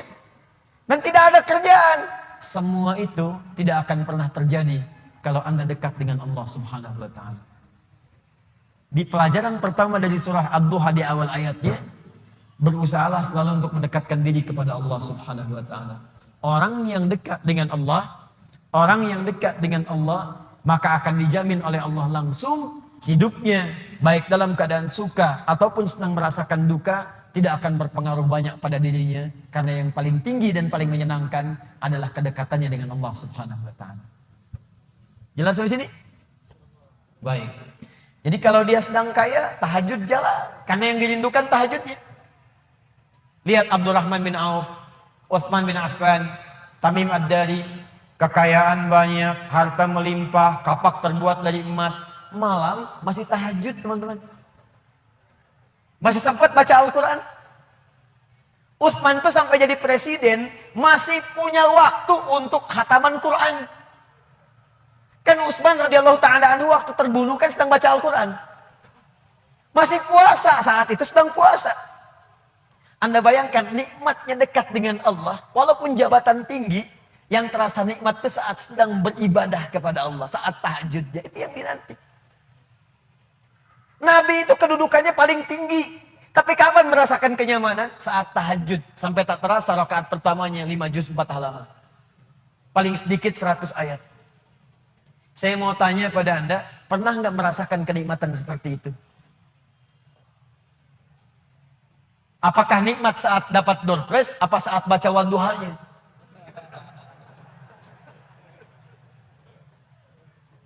Ayo coba rasakan, sampai hadir situasi itu. Sampai enak, tahajud tuh diburu gitu. Bukan karena IPK-nya dapat 4. Bukan karena dapat proyek besar. Tapi yang dirasakan, ya Allah, terima kasih engkau titipkan ini. Dan dia kejar siapa yang memberikannya. Kejar malamnya, kejar bacaan Qur'annya, kejar puasanya. Itulah yang sesungguhnya hakikat dalam kehidupan kita. Satu poin pertama. Kalau ada orang yang sudah bisa mendekat kepada Allah, maka Allah jamin. Dalam syukurnya, dalam situasi dia tenangnya, nyamannya, dia tidak akan menjauh dari Allah, dan dalam situasi dapat musibah pun tidak akan banyak berpengaruh dalam kehidupannya. 2. Allah bersumpah lagi. Walal akhiratu khairul laka minal. Ini yang hebat. Saya kemarin bikin quotes, lalu kita sebarkan. Ini sebetulnya di antara esensi surah Al-Duha. Kata Allah, Muhammad, saya bersumpah kepadamu, yakinkan pada jiwamu, nanti saat kamu ke akhirat, suasananya akan lebih enak dibandingkan dengan sekarang. Akhirat itu lebih baik dari apa yang kamu rasakan sekarang di dunia. Maksudnya begini, kalau kamu sedang capek, kamu sedang ada musibah, kamu sedang lelah, sabar. Nanti kalau sudah pulang, semuanya akan hilang. Memang dunia itu tempat capek, karena memang tempat beramal. Sholat di dunia, kerja di dunia, puasa di dunia, baca Quran di dunia. Kenapa kita kerjakan? Supaya cari bekal untuk pulang ke akhirat. Nanti kata Allah kalau sudah pulang semuanya akan hilang. Jadi tenang aja teman-teman. Capek cuma sebentar. Ya capek cuma sebentar. Olah gak apa-apa. Namanya juga dunia. Dunia itu memang tempat capek. Kadang gak mau capek ya pulang. Dunia itu tempat capek. Dan kita memilih untuk hidup. Maka jalani itu, nikmati saja. Kerjakan aja. Setiap kerja ada pahala. Setiap kerja ada pahala. Setiap sholat pahala. Baca Quran pahala. Niat mencari nafkah karena Allah pahala. Merawat anak pahala. Memberikan ASI pahala. Gak apa-apa, memang capek. Memang ya dunia sifatnya capek. Tobakan an tobak. Setiap tahapan tuh capek lagi. Biasa. Supaya dapat bekal. Bukankah orang kerja dapat gaji? Dan enak kan kalau gajian? Dan kalau sudah dapat gaji, lupa kan 29 hari ke belakang? Anda itu bekerja, kerja, berangkat gelap, pulang gelap. Tapi kalau sudah dapat gaji, semua itu kan hilang lupanya. Pergi ke Lembang, ya, jalan sama keluarga. Ada yang ke Palembang, beli pempek. Ada yang ke Lembang, beli mak Lembang. Semuanya kayaknya hilang aja. Besoknya kerja lagi. Kata Allah, saya janjikan yang lebih dahsyat. Kamu sabar saat di dunia. Karena dunia memang tempatnya capek. Kamu cari bekal aja. Nanti saat pulang ke akhirat, saya berikan yang lebih indah dan gak akan pernah ada capek lagi. Sholat, udah gak ada lagi. Jadi jangan pernah bercita-cita nanti ahli surga Firdaus saya tahajud lagi. Terlampau soleh. Udah gak ada. Baca Quran, gak ada lagi. Yang ada itu masuk surga dengan Qurannya. At-Tirmidzi, nomor hadis 2915. Dipakaikan di atasnya mahkota. Dipakaikan di badannya jubah kehormatan. Dipakaikan di tangannya gelang-gelang emas. Pakaiannya sutra. Quran surah ke-35. Ayat ke-33. Jannatu adnin yadkhulunaha yuhallawna fiha min asawir. Ya, min dhahabin wa lu'lu'a wa libasuhum fiha harir. Ahli Quran mau masuk ke surga pakai jubah, pakai mahkota, emas, sutra, semua naik. Apa yang terjadi? Dimintakan membaca Quran yang dia biasa bacakan saat di dunia. Jadi setiap dia baca naik. Iqra wartaqi fa inna akhira qiraatika akhiru manzilatika. Baca Quran yang biasa engkau bacakan saat di dunia. Nanti akhir bacaanmu, di situ tempat tinggalmu di surga. Dan berita baiknya, dia bisa menggandeng bapaknya, ibunya, suaminya, istrinya, anak-anak, cucu ikut di belakang semua. Kalau mereka orang yang beriman dan soleh di hadapan Allah Subhanahu wa Ta'ala. Dipimpin oleh ahli Quran, naik ke surga. Dia bacakan. Sampai minal jinnati wan nas, puncak surga yang paling tinggi. Begitu nyampe di situ, dikunjungi oleh semua malaikat dari 8 pintu surga. Itu ada di Quran surah 13 ayat ke-24. Wal malaikatu yadkhuluna alaihim min kulli bab. Dan malaikat semua mengunjungi dia dari semua pintu, mengucapkan salam. Lihat kalimat pertamanya. Salamun alaikum bima sabartum. Selamat ya, saat di dunia kamu sabar cari bekal. Sabar capek. Sabar mengeja huruf dari Iqra. Sabar menghafal. Sampai ada yang mencela. Sabar. Orang lain ngejar dunia, Anda ngejar akhirat. Sabar. Orang lain cari ini, luaskan rumah, tambah mobil, tambah kendaraan. Meninggal, gak dibawa. Anda sabar. Masya Allah. Orang akhirat. Saya ngelihat ada ahli Quran tuh. Seringkali saya berhadapan dengan ahli Quran itu dari daerah-daerah, seringkali menangis. Ada yang datang pengen setoran. Anda bisa kebayang nggak suaminya, pekerja mungkin kasar, orang sebutnya kuli. Istrinya ngambilin kayu bakar. Kadang ke sawah. Anaknya bahkan ada yang masih kemudian kecil-kecil. Tapi kalau Anda berkunjung ke rumahnya, semua makanan dihidangkan yang mampu dia suguhkan.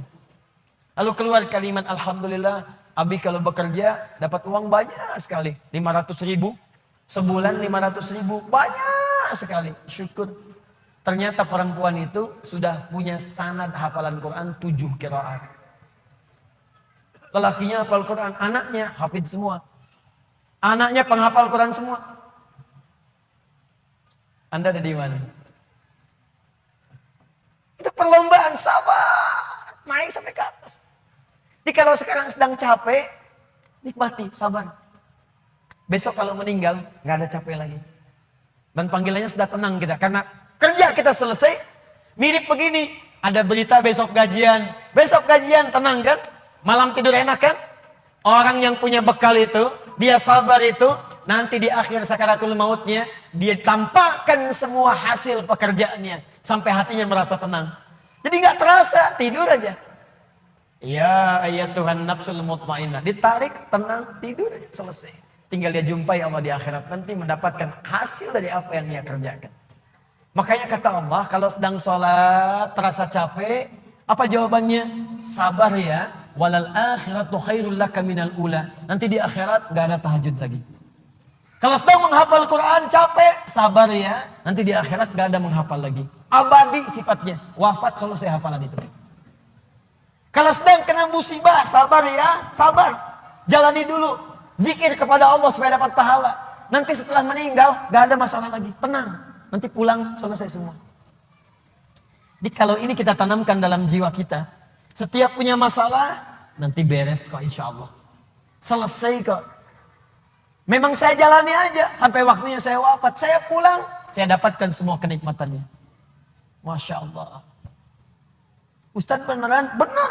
Surganya banyak? Banyak Ustadz. Alhamdulillah. Tapi Ustadz, kalau di surga pengen ngerokok, bisa enggak? Ya kalau bisa silakan ambil apinya di neraka. Nikmat. Sudah, selesai. Kemudian apa yang terjadi? Wala saufa yu'tika rabbuka fatarda. Ini yang paling dahsyat.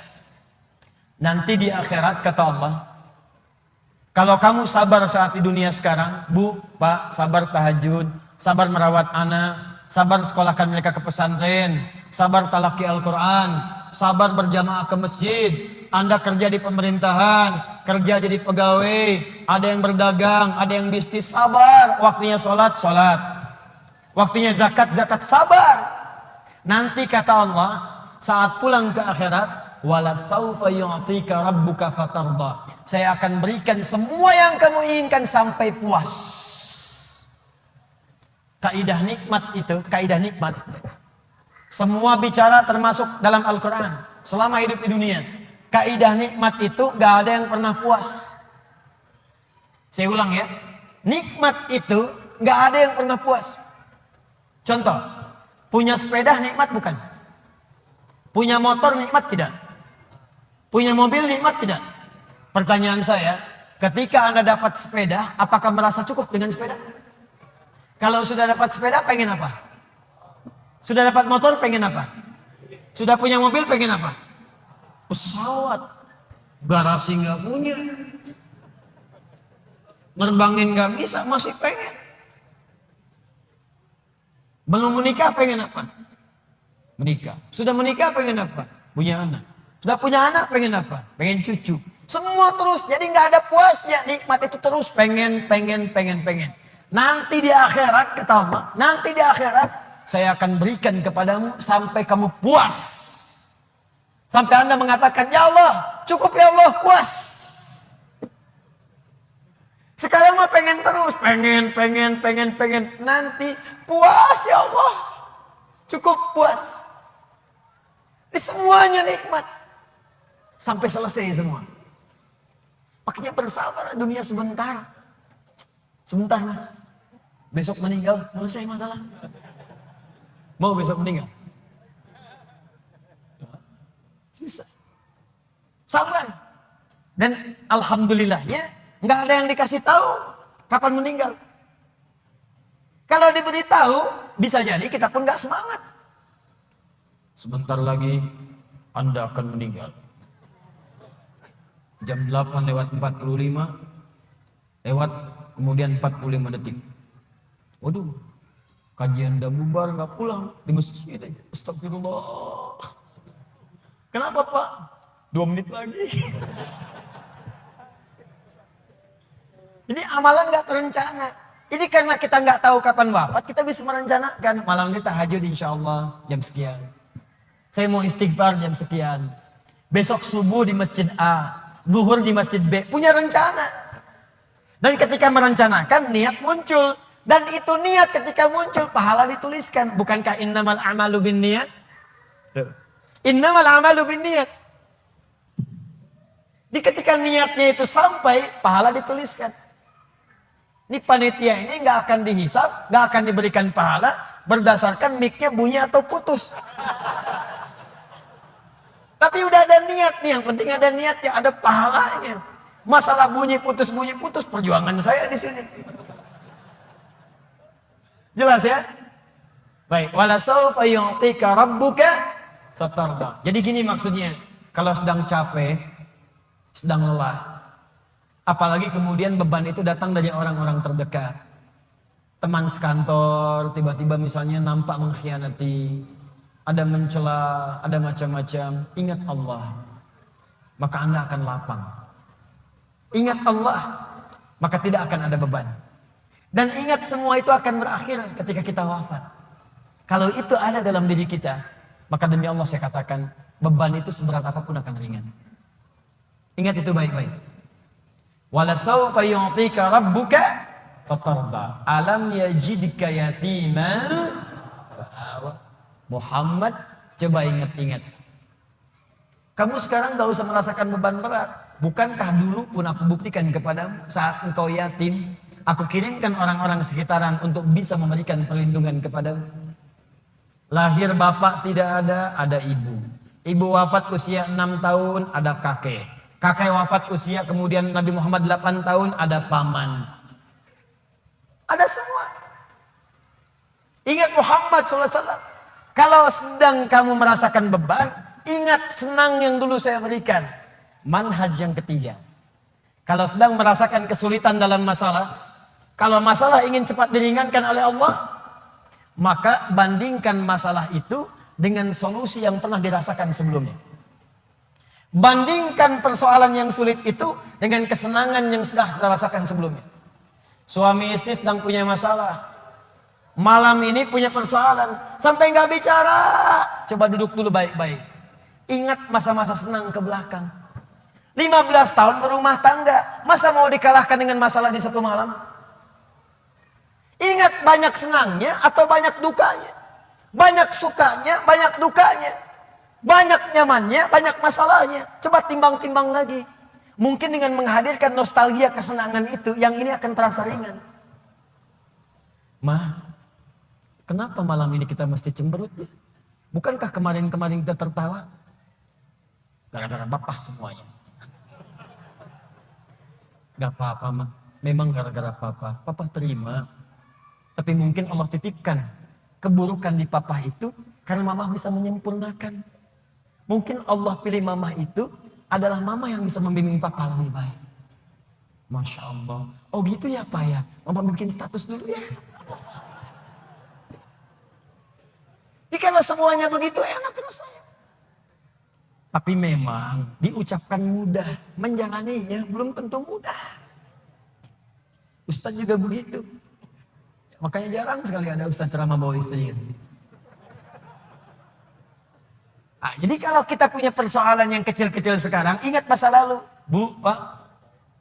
Ya maaf di kantor ada masalah. Masalahnya hari itu. Jangan langsung merasa berat.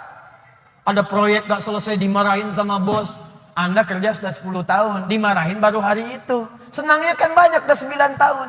Masa persoalan sehari mengalahkan persoalan 9 tahun yang senang ke belakang? Kan tidak lucu. Anda gagal satu ujian, 9 mata kuliah lulus semua. Masa harus meratapi diri pada yang satu itu? Selesaikan. Mungkin di situ Allah ingin berikan anugerah supaya Anda paham lebih dalam. Mungkin disitulah kepakaran Anda supaya belajar lebih dalam lagi. Diangkat kemudian karena pakar itu, di masalah itu. Saya dulu itu setiap menghadapi pelajaran-pelajaran bahasa, apalagi balaghah, macam-macam dan sebagainya itu. Di situ perasaan awal pertama sulit saya hadapi. Begitu dihadapi rupanya Allah menginginkan kita lebih fokus pada masalah itu. Seakan awalnya susah, ternyata ada nikmat di balik itu. Itulah poinnya teman-teman sekalian. Jadi kalau Anda sedang merasakan kesulitan, ingat masa-masa lalu saat Allah memberikan banyak nikmat dalam kehidupan kita. Jelas sampai di sini? Baik. Wa wajadaka dhallan. Ingat Muhammad, dulu engkau belum pernah punya pengetahuan seperti sekarang. Engkau belum dapat bimbingan dari wahyu seperti sekarang. Ini dolan di sini jangan sembarangan menerjemahkan ya. Di Al-Quran itu ada kalimat serupa, tapi maknanya bisa beda. Ghairil maghdubi alaihim waladdallin. Maghdub yang tercela, maghdub yang terhina, dhalin di situ yang tersesat, tidak mendapatkan petunjuk Allah. Tapi kalau di surah Wadduha itu jangan diartikan tersesat, bukan tidak mendapatkan petunjuk Allah, artinya yang belum mendapatkan bimbingan wahyu dari Allah Subhanahu wa taala. Bukankah dulu belum turun wahyu kepadamu? Bukankah dulu belum turun ayat-ayat Quran kepadamu yang membuat engkau semakin tenang sekarang? Lalu setelah itu fahada, datanglah kemudian ayat-ayat itu. Hada itu kata kerja, kata bendanya hudan. Al-Quran disebut dalam Al-Quran dengan nama hudan. Dzalikal kitabu la raiba fi hudan. Syahrul Ramadan alladzi unzila fihi al-Quran hudan linnas. Hudan. Wajadaka dhallan fahada. Muhammad, dulu kamu belum punya pengetahuan, sekarang dapat ilmu. Dulu kamu belum dapat bimbingan wahyu, sekarang dapat wahyu. Maksudnya apa? Ingat-ingat Muhammad. Sekarang saat kamu dapat beban seperti ini, jangan cepat banyak menyesali. Karena banyak nikmat Allah yang lainnya yang bisa kamu hadirkan. Nikmat pengetahuan, nikmat kesehatan, nikmat mendapatkan bimbingan. Nah ini pun Bu, Pak, penting untuk disadari. Kalau sedang merasakan sulit di satu nikmat, maka ingat nikmat-nikmat yang lainnya. Misal, maaf ya, Ustadz saya diponis oleh dokter. Jantung saya sakit Ustadz. Jantung kan sakit. Tapi kan otak masih sehat. Telinga masih sehat. Lisan masih sehat. Mata masih sehat. Salahnya manusia kadang-kadang mengaitkan penyakit dengan kematian. Teori wafat itu nggak butuh penyakit. Wafat itu kalau ajal tiba langsung wafat. Nggak ada penyakit pun wafat. Banyak orang sehat wafat. Banyak orang sakit bahkan sampai koma belum nyampe titik. Banyak orang sakit di rumah sakit. Tapi yang meninggal bisa yang sehat duluan. Karena kaidah untuk wafat itu bukan penyakit, ajal. Ajal tiba, la yastakhiruna sa'ata wa la yastaqdimun. Quran surah 7 ayat 34. Ini kesalahan manusia itu kadang begitu. Divonis cancer, stadium 4. Waktunya tinggal sebulan lagi, nggak akan nyampe kalau belum nyampe. Nggak akan wafat kalau belum wafat. Nih saya kasih kisah nyata ya. Ini nyata betulan. Ada orang divonis sudah berat nih. Penyakitnya dalam. Sampai dokternya mengatakan ini nggak akan tahan daripada 2 pekan secara medis. Orang ini mau berangkat haji. Udah muntah-muntah, udah macam-macam. Dia paksakan berangkat. Sampai dia bawa bekal, nggak apa-apa lah. Ini pakaian ihram saya, ini kisah nyata. Sekalian jadi kafan saya. Berangkat ke sana. Bahkan keluarga sudah melepas dengan segalanya kalau wafat nanti di tanah suci. Apa yang terjadi? Sampai di sana berangkat haji, tawaf muntah. Muntah darah, muntah darah, muntah darah. Berangkat lagi. Tawaf pertama kan umrah tuh, tawaf kudum. Selesai. Sampai kemudian masuk wukuf di Arafah, sudah sepekan. Berjalan lagi.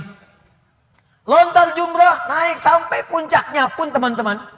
Dalam hal mabit saja di Muna, mabit di Muna, orang bisa ngambil nafar awal. Kalau sakit nafar awal. Bahkan ada yang ditanduk selesai pulang. Ini tidak. Sampai diselesaikan nafar akhir. 3 hari. Tanpa sadar, sudah lewat 2 pekan di Mekah. Masih sehat. 3 pekan, makin merasa enak. Pulang ke tanah air. Lebih daripada 25 hari, pulang. Apa yang terjadi? Dicek lagi di dokter, ternyata penyakitnya hilang. Haji pulang penyakit hilang. Tiba-tiba bisa jogging, lari lagi di alun-alun, lari. Yang paling menyedihkan dan yang paling menggelikan, dokter yang memvonis Anda tinggal 2 pekan, meninggal duluan. Dokter yang memvonis paling 2 pekan, Pak, dia hanya meninggal duluan. Anda bisa bayangkan. Hati-hati Mas. Saya mah masih muda. Itu tuh yang banyak ubanan. Udah bau tanah. Situ bau tanah. Sini bau kuburan. Jadi kita nggak bisa menunggu. Harap-harap meninggal di tanah suci. Bisa kembali di tanah kusir. Harap-harap wafat di tanah kusir. Wafat di tanah abang. Jadi bisa dimanapun. Nggak bisa kita pilih. Karena itu. Kita diajarkan oleh Allah Subhanahu wa Ta'ala. Hati-hati. Kalau kita mendapatkan merasa kurang di satu nikmat, maka segera evaluasi diri. Barangkali nikmat yang lain lebih banyak yang pernah kita dapatkan. Apakah kita hanya akan jauh dari Allah hanya karena satu yang kita rasakan itu? Sementara Allah berikan banyak kepada kita.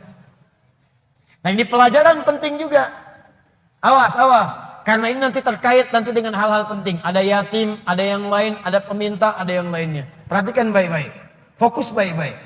Jangan sampai hubungan Anda pun dengan orang. Karena ayat ini punya hablum minan nas, hablum minallah. Hablum minallah vertikal, hablum minan nas horizontal.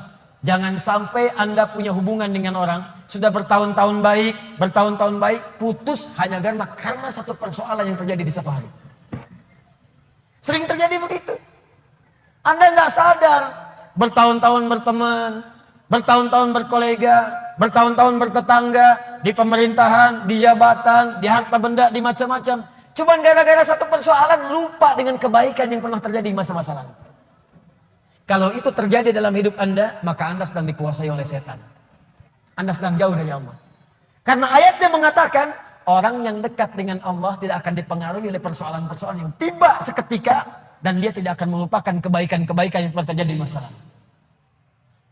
Lawan dari Allah itu Tagut. Tagut terbesar itu setan. Allahu waliyul ladzina amanu yukhrijuhum minadh dhulumati ilan nur wal ladzina kafaru awliya'uhumut taghut. Tagut terbesar setan.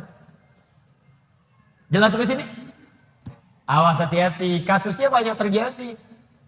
Banyak terjadi di pemerintahan karena masalah persaingan. Sudah lama tiba-tiba sehari gak sahabatan lagi. Di perdagangan karena masalah proyek satu, padahal sahabatan karena proyek satu, tiba-tiba jadi musuh yang sangat dalam.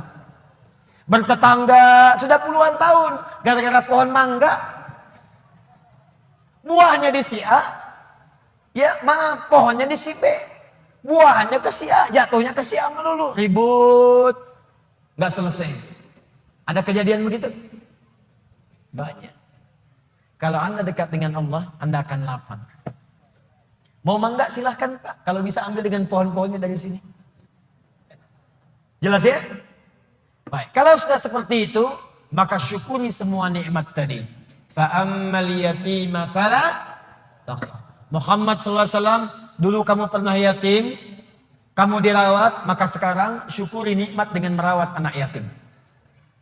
Nah, ini maksudnya, maaf sekali lagi, tolong hadirkan syukur sesuai dengan nikmat yang telah Allah berikan kepada kita. Contoh, Allah berikan nikmat harta, maka keluarkan syukur itu dalam bentuk harta juga. Rajin bersedekah, rajin berinfak. Ya, Allah berikan nikmat Al-Quran, maka berikan bentuk syukur dengan bentuk Al-Quran juga. Ke masjid imami, ajari murid-murid Quran, buka majlis ta'lim tentang Quran, itu bentuk syukurnya. Di ketika Nabi pernah yatim, dirawat oleh orang lain, kemudian kata Allah, wujudkan bentuk syukurmu dengan merawat anak yatim juga. Fa'ammal yatima fala taqhar. Maka jika ada anak yatim, sayangi, sayangi, sayangi, sayangi. Wa ammas sa'ila fala tanhar. Kalau ada orang nanya, kamu kan Muhammad, saya berikan ilmu, berikan Al-Quran, berikan wahyu, maka bentuk syukurnya setiap ada orang bertanya tentang ilmu, tentang wahyu, berikan kepadanya. Berikan, jangan tutupi, sesuai dengan kadar kelapangannya. Maka itulah prinsipnya, kalau kita ingin bersyukur dan ditambah nikmatnya oleh Allah, setiap diberikan nikmat maka cepat syukuri nikmat itu sesuai dengan fungsinya. Kalau harta, sedekah. Kalau ilmu, ajarkan. Kalau Quran, tampilkan. Demikian seterusnya. Kalau Anda hidupnya begitu, ringan kita. Terima kasih, terima kasih, terima kasih. Jadilah terima kasih. Enak. Dan gak akan ada beban. Ini saya bingung deh. Kadang-kadang cuma karena rebutan mobil, rebutan motor berkelahi, dua-duanya meninggal. Motornya gak ada yang dapat. Cuman karena rebutan minum, berkelahi, rebutan lahan. Kemarin ada orang rebutan lahan sampai berkelahi. Bacok-bacokkan. Ada yang pakai golok. Sampai meninggal, sekian wafat, sekian luka. Aduh, ketika meninggal, dapat apa? Tanahnya nggak dapat, lahannya nggak dapat. Apa yang didapatkan? Meninggal. Yang dibunuh meninggal, yang membunuh meninggal. Dua-duanya wafat. cuman statusnya beda di hadapan Allah. Karena itu jangan berlomba dengan urusan dunia, capek. Nggak elit, nggak keren. Wafatnya nggak dapat apa-apa. Setelah itu baru kan bicara kepada diri Anda. Nah, ini bagian terakhir. Wa amma bi ni'mati rabbika. Bagian terakhir. Dan kalau Anda mendapatkan nikmat dari Allah Subhanahu wa taala, untuk menguatkan dan mensyukuri nikmat itu, boleh Anda kemudian membincangkan nikmat itu. Kalimat Qur'annya fahadits, bukan fa'akhbir. Kalau fa'akhbir, sampaikan pada orang. Bikin pamflet dari Sabang sampai Merauke. Alhamdulillah Allah berikan kepada saya nikmat rumah yang luas, pasang, bikin status di Facebook, bikin di Instagram, mobil baru, foto, ceklik. Alhamdulillah, nikmat Allah saya mendapatkan Lamborghini. Itu Maria pamer. Alhamdulillah, dapat misalnya kalung baru. Alhamdulillah, berlian baru, foto, ceklik. Berlian harga 8 miliar, pajang. Bukan. Fahadits itu punya dua arti. Satu, membincangkan ke dalam jiwa secara langsung. Diajak bicara diri kita. Ya, diajak bicara. Misal, pernah kan satu waktu kita merenung? Ya kan? Lalu kita katakan pada diri kita, Alhamdulillah nih, dapat ini, itulah fahadits. Jadi untuk mendekatkan diri kita dengan Allah, bisa konsisten tahajud malam, tahajud. Ajak bicara diri kita. Alhamdulillah, Allah telah memberikan nikmat tahajud. Besok harus nambah lagi, jangan sampai telat. Alhamdulillah Allah berikan nikmat Quran. Kamu jaga ya, kita jaga ya Allah. Mudah-mudahan masuk ke surga. Itu untuk menguatkan diri kita. Jadi kalau terbiasa dengan satu nikmat ibadahkah, nikmat hartakah, nikmat ketenangankah, untuk menguatkan nikmat itu hadir dalam jiwa kita, ada bicara diri kita. Supaya nikmat itu melekat kuat dalam diri kita dan terjaga sampai menghadap kepada Allah Subhanahu wa taala.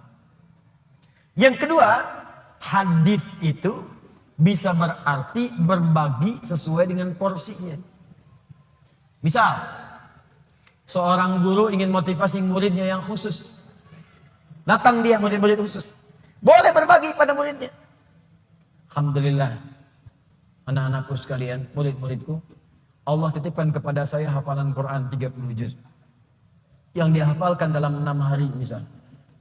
Allah berikan kepada saya sekarang titipan fiqh. Allah berikan titipan saya kepada saya misalnya titipan hadis. Itu tidak ditempuh dengan biasa-biasa. Mesti rajin tahajud, mesti rajin baca Al-Quran, mesti rajin sedekah, mesti ijtihad untuk belajar. Itu boleh, sah. Kalau ingin bisa disampaikan pada kalangan umum dan dikhawatirkan terlibat riya di situ, tidak sanggup dia menerimanya, maka sampaikan dalam bentuk yang umum. Alhamdulillah Bapak Ibu sekalian, kita sudah mendapatkan nikmat dari Allah, seperti Allah juga berikan nikmat kepada saya. Seperti mungkin Bapak Ibu lihat, Alhamdulillah. Bapak Ibu juga punya nikmat dari Allah, Alhamdulillah. Seperti halnya Allah berikan kepada saya juga kepada Bapak Ibu sekalian. Itu fahadits namanya. Disesuai dengan konteksnya, sesuai dengan keadaan orang yang diajak bicara. Di fahadits itu bukan kemudian mengupload nikmat di Facebook, mengupload harta benda di Instagram, lalu Anda tuliskan di situ rumah baru, fa amma bi ni'mati rabbika fahadits. Bukan begitu maknanya. Pulang dari haji boleh. Saya kumpulkan tetangga untuk berbagi zam-zam. Gak usah bicara. Zam-zamnya dibagi, kurmanya dibagi. Wa amma bi ni'mati rabbika fahadits. Mau berangkat boleh. Minta doa. Ya, datang misalnya, bagikan makanan misalnya sedekah. Setelah itu minta doanya, boleh silakan. Jadi pesan bagi mereka, kalau dia sekarang haji, besok lusa saya haji. Yang tidak boleh itu riya. Yang tidak boleh itu sombong. Terima kasih Bapak Ibu sekalian. Di komplek ini telah datang sudi memenuhi undangan kami. Tolong didoakan insya Allah. Besok kami berangkat ke kloter pertama untuk menunaikan ibadah haji. Mohon didoakan lancar ya Bapak Ibu sekalian. Kami banyak dosa, kami minta maaf. Ini haji pertama kami. Mungkin juga yang pertama di komplek ini ya.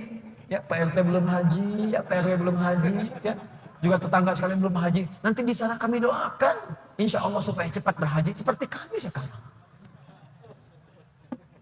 Habis pahala. Nyampe depan Ka'bah foto, ceklik, kirimkan ke grup komplek. Hari pertama sholat di dekat Ka'bah. Habis. Itu bukan fa'amma bi ni'mati rabbika fahaddits. Jelas ya? Nah, kalau sudah begitu, maka lapang hati kita. Lapang. Dekat dengan Allah, ada beban hilang. Kekayaan datang tidak silau. Berbagi nyaman, enak gitu. Nikmat dibincangkan pun tenang. Kalau sudah tenang, hati lapang, dalam bahasa Arab, sesuatu yang lapang, sesuatu yang tenang, itu disebut dengan syarah namanya. Kalau kelapangannya terasa dalam, disebut dengan insyirah namanya. Maka setelah ad-duha diturunkan, hati Nabi merasa lapang.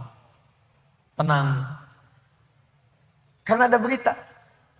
Bukankah Anda cari-cari berita dari anak, tiba-tiba hari ketiga nelpon, Assalamualaikum ayah, abi, Assalamualaikum umi. Bukankah hati menjadi lebih lapang? Insyirah. Syarah. Maka turunlah kemudian surah yang selanjutnya.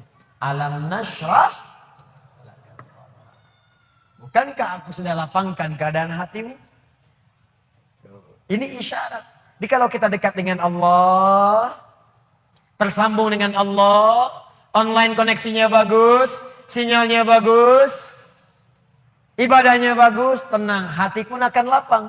Maka semua persoalan itu bukan beban, tapi semua yang dibuat oleh Allah untuk membuat hati kita lebih lapang.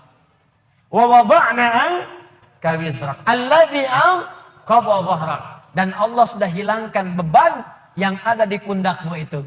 Yang tadinya cacian, makian, ada fitnah, ada macam-macam. Bahkan dari orang terdekat. Karena dekat dengan Allah dibuang oleh Allah. Seperti barbel yang ada di pundak tiba-tiba dilemparkan seketika. Bukankah atlet angkat berat itu?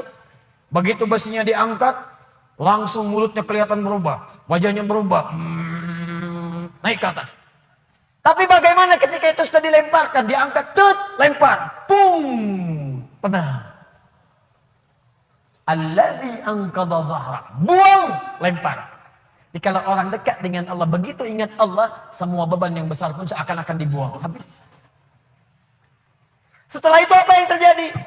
Ketika Anda bisa bersabar, lebih dekat dengan Allah lagi, lebih dekat dengan Allah lagi, maka yang terjadi, Allah bukan tenggelamkan Anda, tapi Anda akan angkat di hadapan Allah Subhanahu wa taala. Wa rafa'na laka dzikra. Disebut nama Anda di langit. Si fulan, abdi, hambaku. Si fulan, lihat hambaku, hambaku. Diuji dengan musibah seberat apapun, dia tenang saja. Dia dicaci, tidak membalas. Dia dihina, dia bersabar. Bahkan orang terdekatnya mengkhianati, dia sabar. Diangkat derajatnya oleh Allah. Dan satu kali diputar oleh Allah. Ja'al haqqu wa zahaqal batil. Innal batila kana zahuqa. Satu hari kemudian, terbukalah kemudian yang nyata itu. Maka yang buruknya hilang, yang baiknya muncul. Bukankah Yusuf alaihissalam pernah difitnah? Bukankah Yusuf alaihissalam pernah masuk penjara? Bukankah Yusuf alaihissalam pernah masuk ke dalam sumur? Bukankah beliau kemudian pernah disiksa? Bukankah beliau pernah dihujat? Tapi apa yang terjadi? Ketika beliau naik jadi menteri, membebaskan Mesir dari kelaparan, datang kemudian punya jabatan, apa yang terjadi? Ditukar semuanya menjadi baik. Wa rafa'na laka dzikrak, diangkat oleh Allah dan semua masa-masa suram itu hilang seketika. Sekarang saya tanya pada Anda, tidak pernah ada menyebutkan Nabi Muhammad SAW. Bukankah yang terbayang kebaikannya saja? Bukankah yang terbayang ketakwaannya saja? Bukankah yang terbayang kemuliaannya saja? Semua beban ketika sedang sholat ditaruh kotoran di atasnya. Ketika beliau berdakwah dilempari di Taif dengan batu. Ketika kemudian beliau sedang tidur akan diusir dikepung oleh 100 pemuda. Semua siksaan, semua tantangan. Tapi apa yang terjadi? Ketika hijrah, semua lapang, balik ke Mekah, wa rafa'na laka dzikrak, diangkat semuanya. Tidak ada yang menyebutkan Muhammad kecuali semua kebaikan. Dan orang-orang sekitarnya kembali menjadi baik. Bagian terakhirnya, kalau Anda ingin mendapatkan ini semua, tidak mudah kata Allah. Bagaimana cara mendekat kepada Allah yang pertama? Maka rumus yang pertamanya, sebelum Anda lakukan dengan pendekatan ibadah kepada Allah, maka Allah berikan rumus cepat. Perhatikan rumus cepatnya. Perhatikan rumus cepatnya. Kalau sedang punya masalah besar, dan masalah itu ingin cepat dibuang dari benak Anda, tidak membebani pikiran Anda, maka keluarkan rumus ini dalam kehidupan. Lihat kalimatnya. Inna ma'al, lihat. Alladhi anqadha dhahrak wa rafa'na laka dhikrak. Fa inna ma'al usri yusra. Kalau Anda sedang punya masalah, kata Allah, langsung tanamkan pada jiwa Anda. Kalau perlu berkali-kali, yakinkan pada jiwa Anda. Setiap ada masalah, pasti ada solusi. Itu cara mengemas kalimatnya. Setiap ada persoalan, pasti ada solusinya. Bahasa gampangnya begini, kalau punya masalah, langsung hadirkan di benak kita. Pasti ada solusinya. Pasti selesai. Nah, orang begitu itu lebih ringan dibandingkan bikin status. Engkau tidak seperti yang aku kira. Rupanya engkau mengkhianatiku di belakangku. Terus nungguin status, disebarin ke orang, capek. Ping, dibaca. Kunaon, cek. Itu biasa, abi mah sabar. Capek. Buat apa? Yakinkan Allah tidak akan menguji saya kecuali saya sanggup. La yukallifullahu nafsan illa wus'aha. Yang kedua apa? Inna ma'al usri yusra. Ini pasti selesai. Nih catat kalimat saya. Catat baik-baik. Dalam bahasa Arab, usrun itu kesulitan yang paling pekat. Sangat sulit. Kalau kesulitan relatif namanya su'bun, su'ubah. Bagi si fulan sulit, bagi yang lain mudah. Su'bun. Tapi Allah tidak pernah mengatakan begini. Inna ma'as su'ubati yusra. Gak pernah. Kalau su'bun, si fulan gampang, yang lain susah. Saya tanya begini deh. Maaf ya. Bahasa Arab itu susah atau gampang? Susah. Kata siapa? Saya tinggal di beberapa negara di Arab, cukup lama di sana. Saking gampangnya bahasa Arab, anak-anak kecil begini bisa bahasa Arab.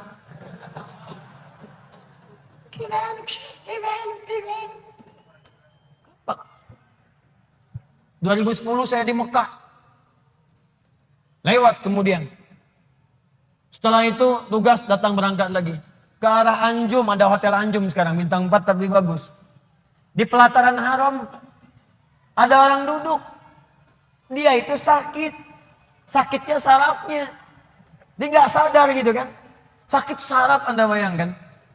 Orang bilang, ya penyakit yang saya gak sanggup lah gitu ya. Sebetulnya tidak ada yang kata-kata yang kasar. Saya gak bisa keluar kata-kata itu. Ya, sakit terganggu jiwanya, sarafnya. Tapi hebatnya, bisa ngadap ke arah hotel ceramah pakai bahasa Arab.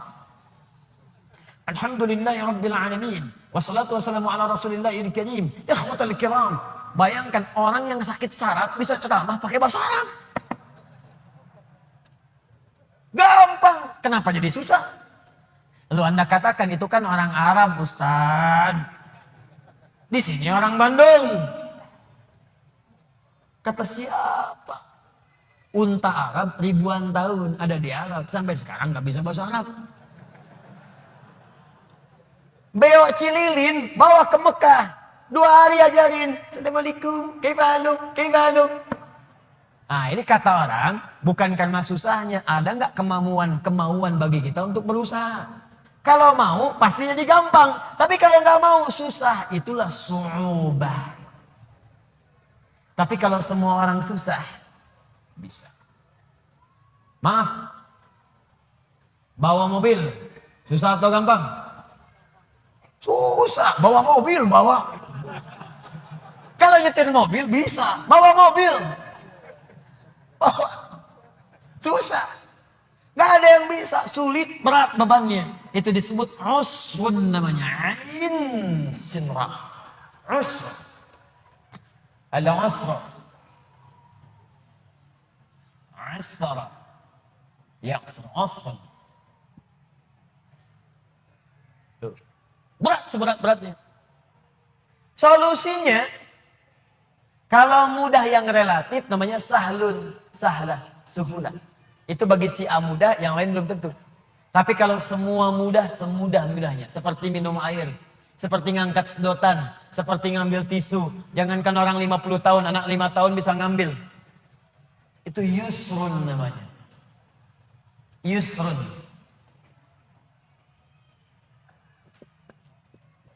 Mudah.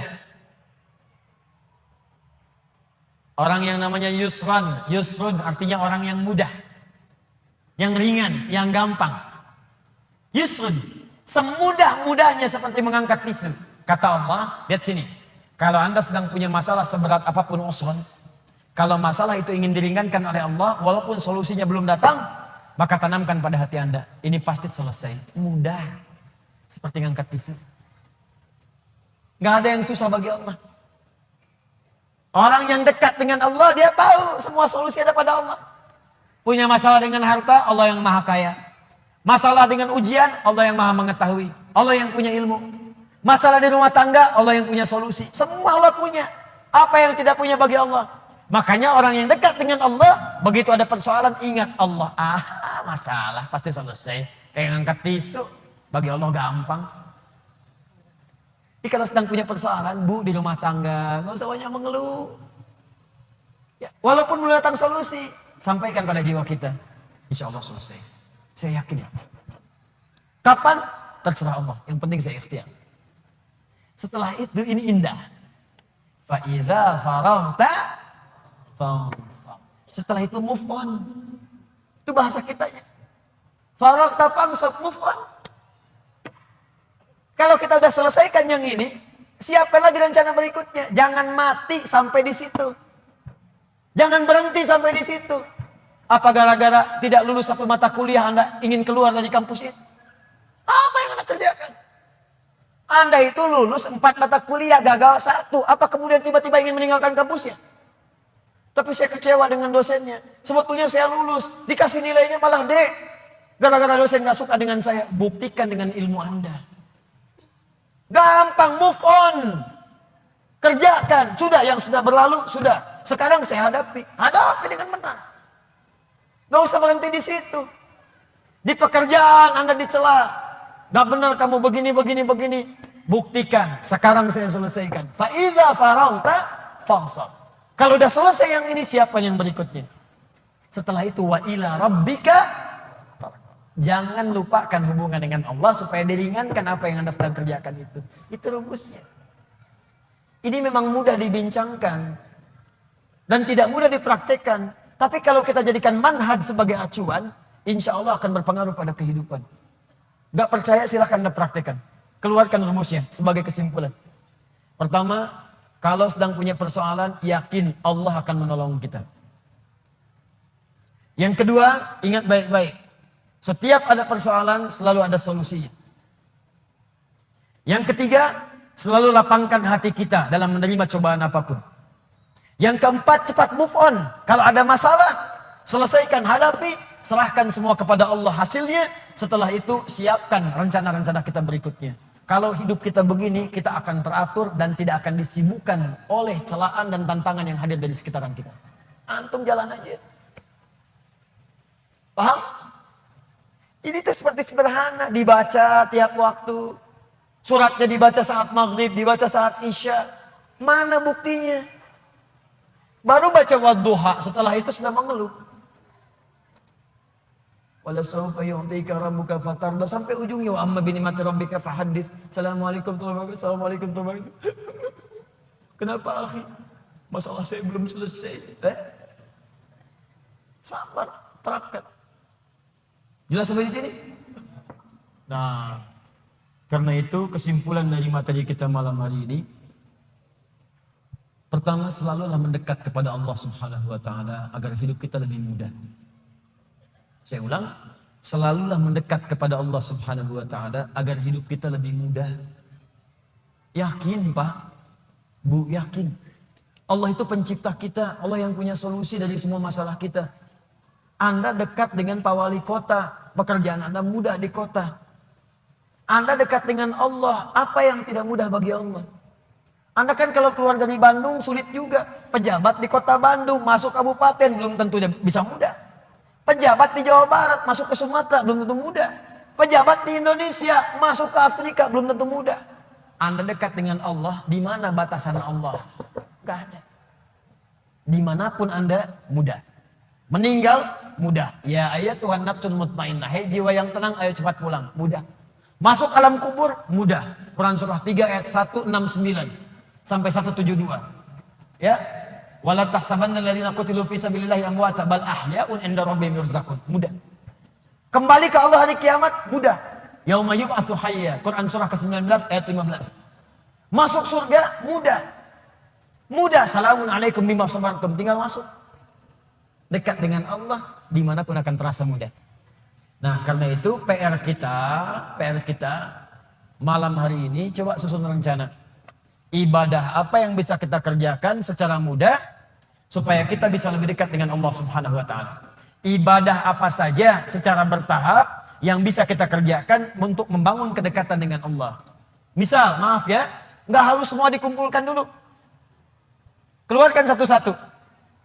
Anda mau mulai dari sholat dulu. Keluarkan semua bentuk sholat. Sholat sunnahnya, rawatibnya, sholat duhanya, syuruknya. Nanti besok satu-satu mulai kerjakan. Jangan semuanya dulu. Tahajud pengen langsung 11. Memang bangunnya jam 2. Sholatnya sampai jam 3. Tidur lagi, bangunnya jam 8. Pakai rumus Nabi 2 rakaat dulu, witir 1 rakaat. Gitu dulu. Nanti latihan lagi besoknya, latihan puasa. Jangan langsung ke puncaknya dulu. Saya pengen langsung jadi hamba yang paling beriman. Puasa Daud. Masya Allah. Senin puasa, Selasa tidak.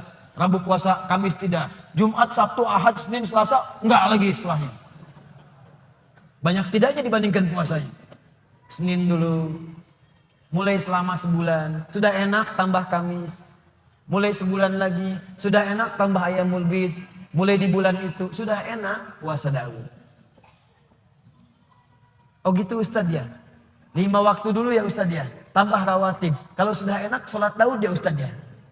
Apa itu sholat Daud? Subuh sholat, duhur tidak. Asar sholat, maghrib tidak. Tidak. Paham ya? Nah coba latih. Nanti kalau sudah enak semuanya itu akan terasa sendiri. Terasa nikmat. Dunia itu. Saya kadang-kadang suka ketawa sendiri. Lihat orang rebutan jabatan, rebutan mobil, rebutan kendaraan, rebutan kamera, rebutan. Saya suka ketawa sendiri, ngapain? Para pulang meninggal juga. Hafat. Pulang bahkan dengan rebutan sendal. Ngapain? Ya ingat ya, saya tekankan nih. Anda mau keluar, kalau mau pikir-pikir ngambil sendal orang, ingat wafat. Wafat. Samping masjid pakai sendal orang, wafat. Ingat tuh. Gak jadi Anda. Gak jadi. Ya, ingat tuh kalau sedang jadi pejabat, pengen tanda tangan. Ditawarin tuh. Ya, disuruh korupsi, disogok, ingat wafat. Wafat. Begitu mau dikasih, kasih apa tuh? Ada FIFA. Wafat kamu sekarang. Wafat sekarang. Wafat. Oh, masa sih Pak wafat? Tobat. Tapi 1 triliun Pak. Gede nih. Ayo istihara.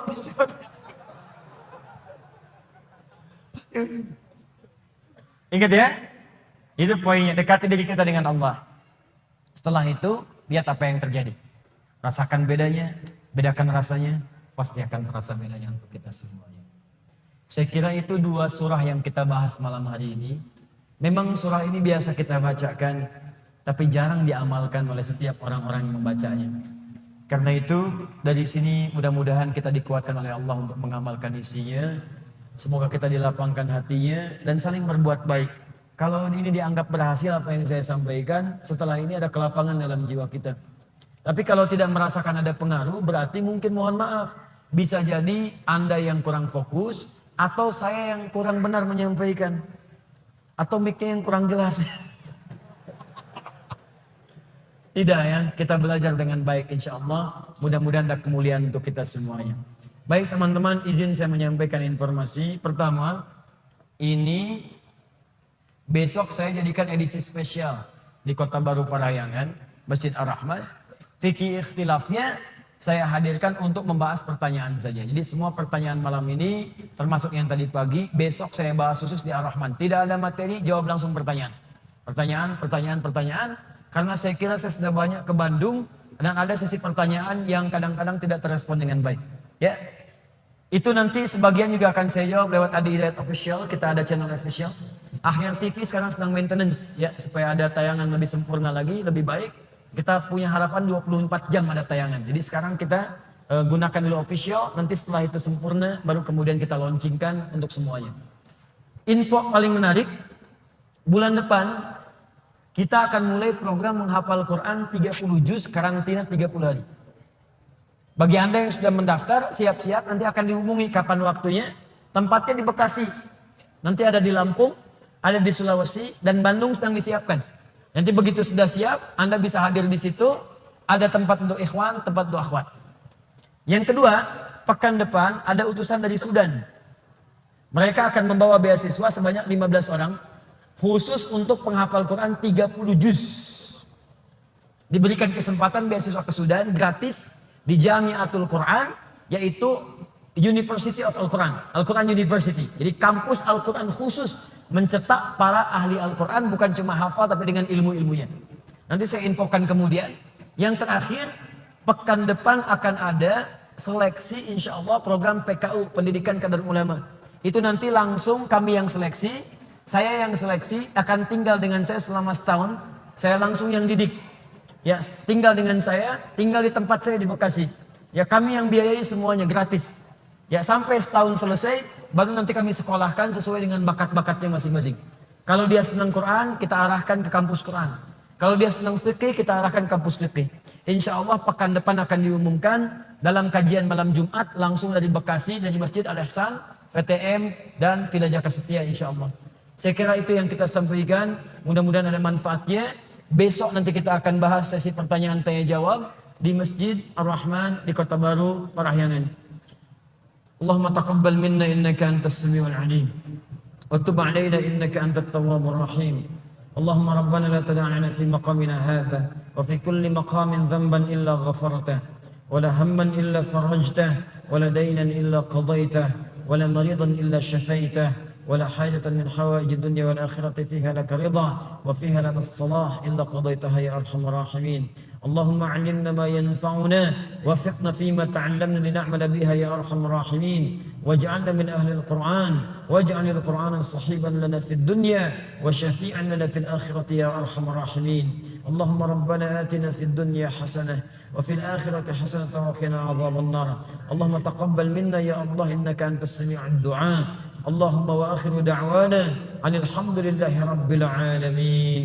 سبحانك اللهم وبحمدك أشهد أن لا إله إلا أنت نستغفرك ونتوب إليك وصلى الله على رسولك الكريم نبيك الأمين سيدنا محمد وعلى آله وصحبه وأمته إلى يوم الدين ثم السلام عليكم ورحمة الله وبركاته.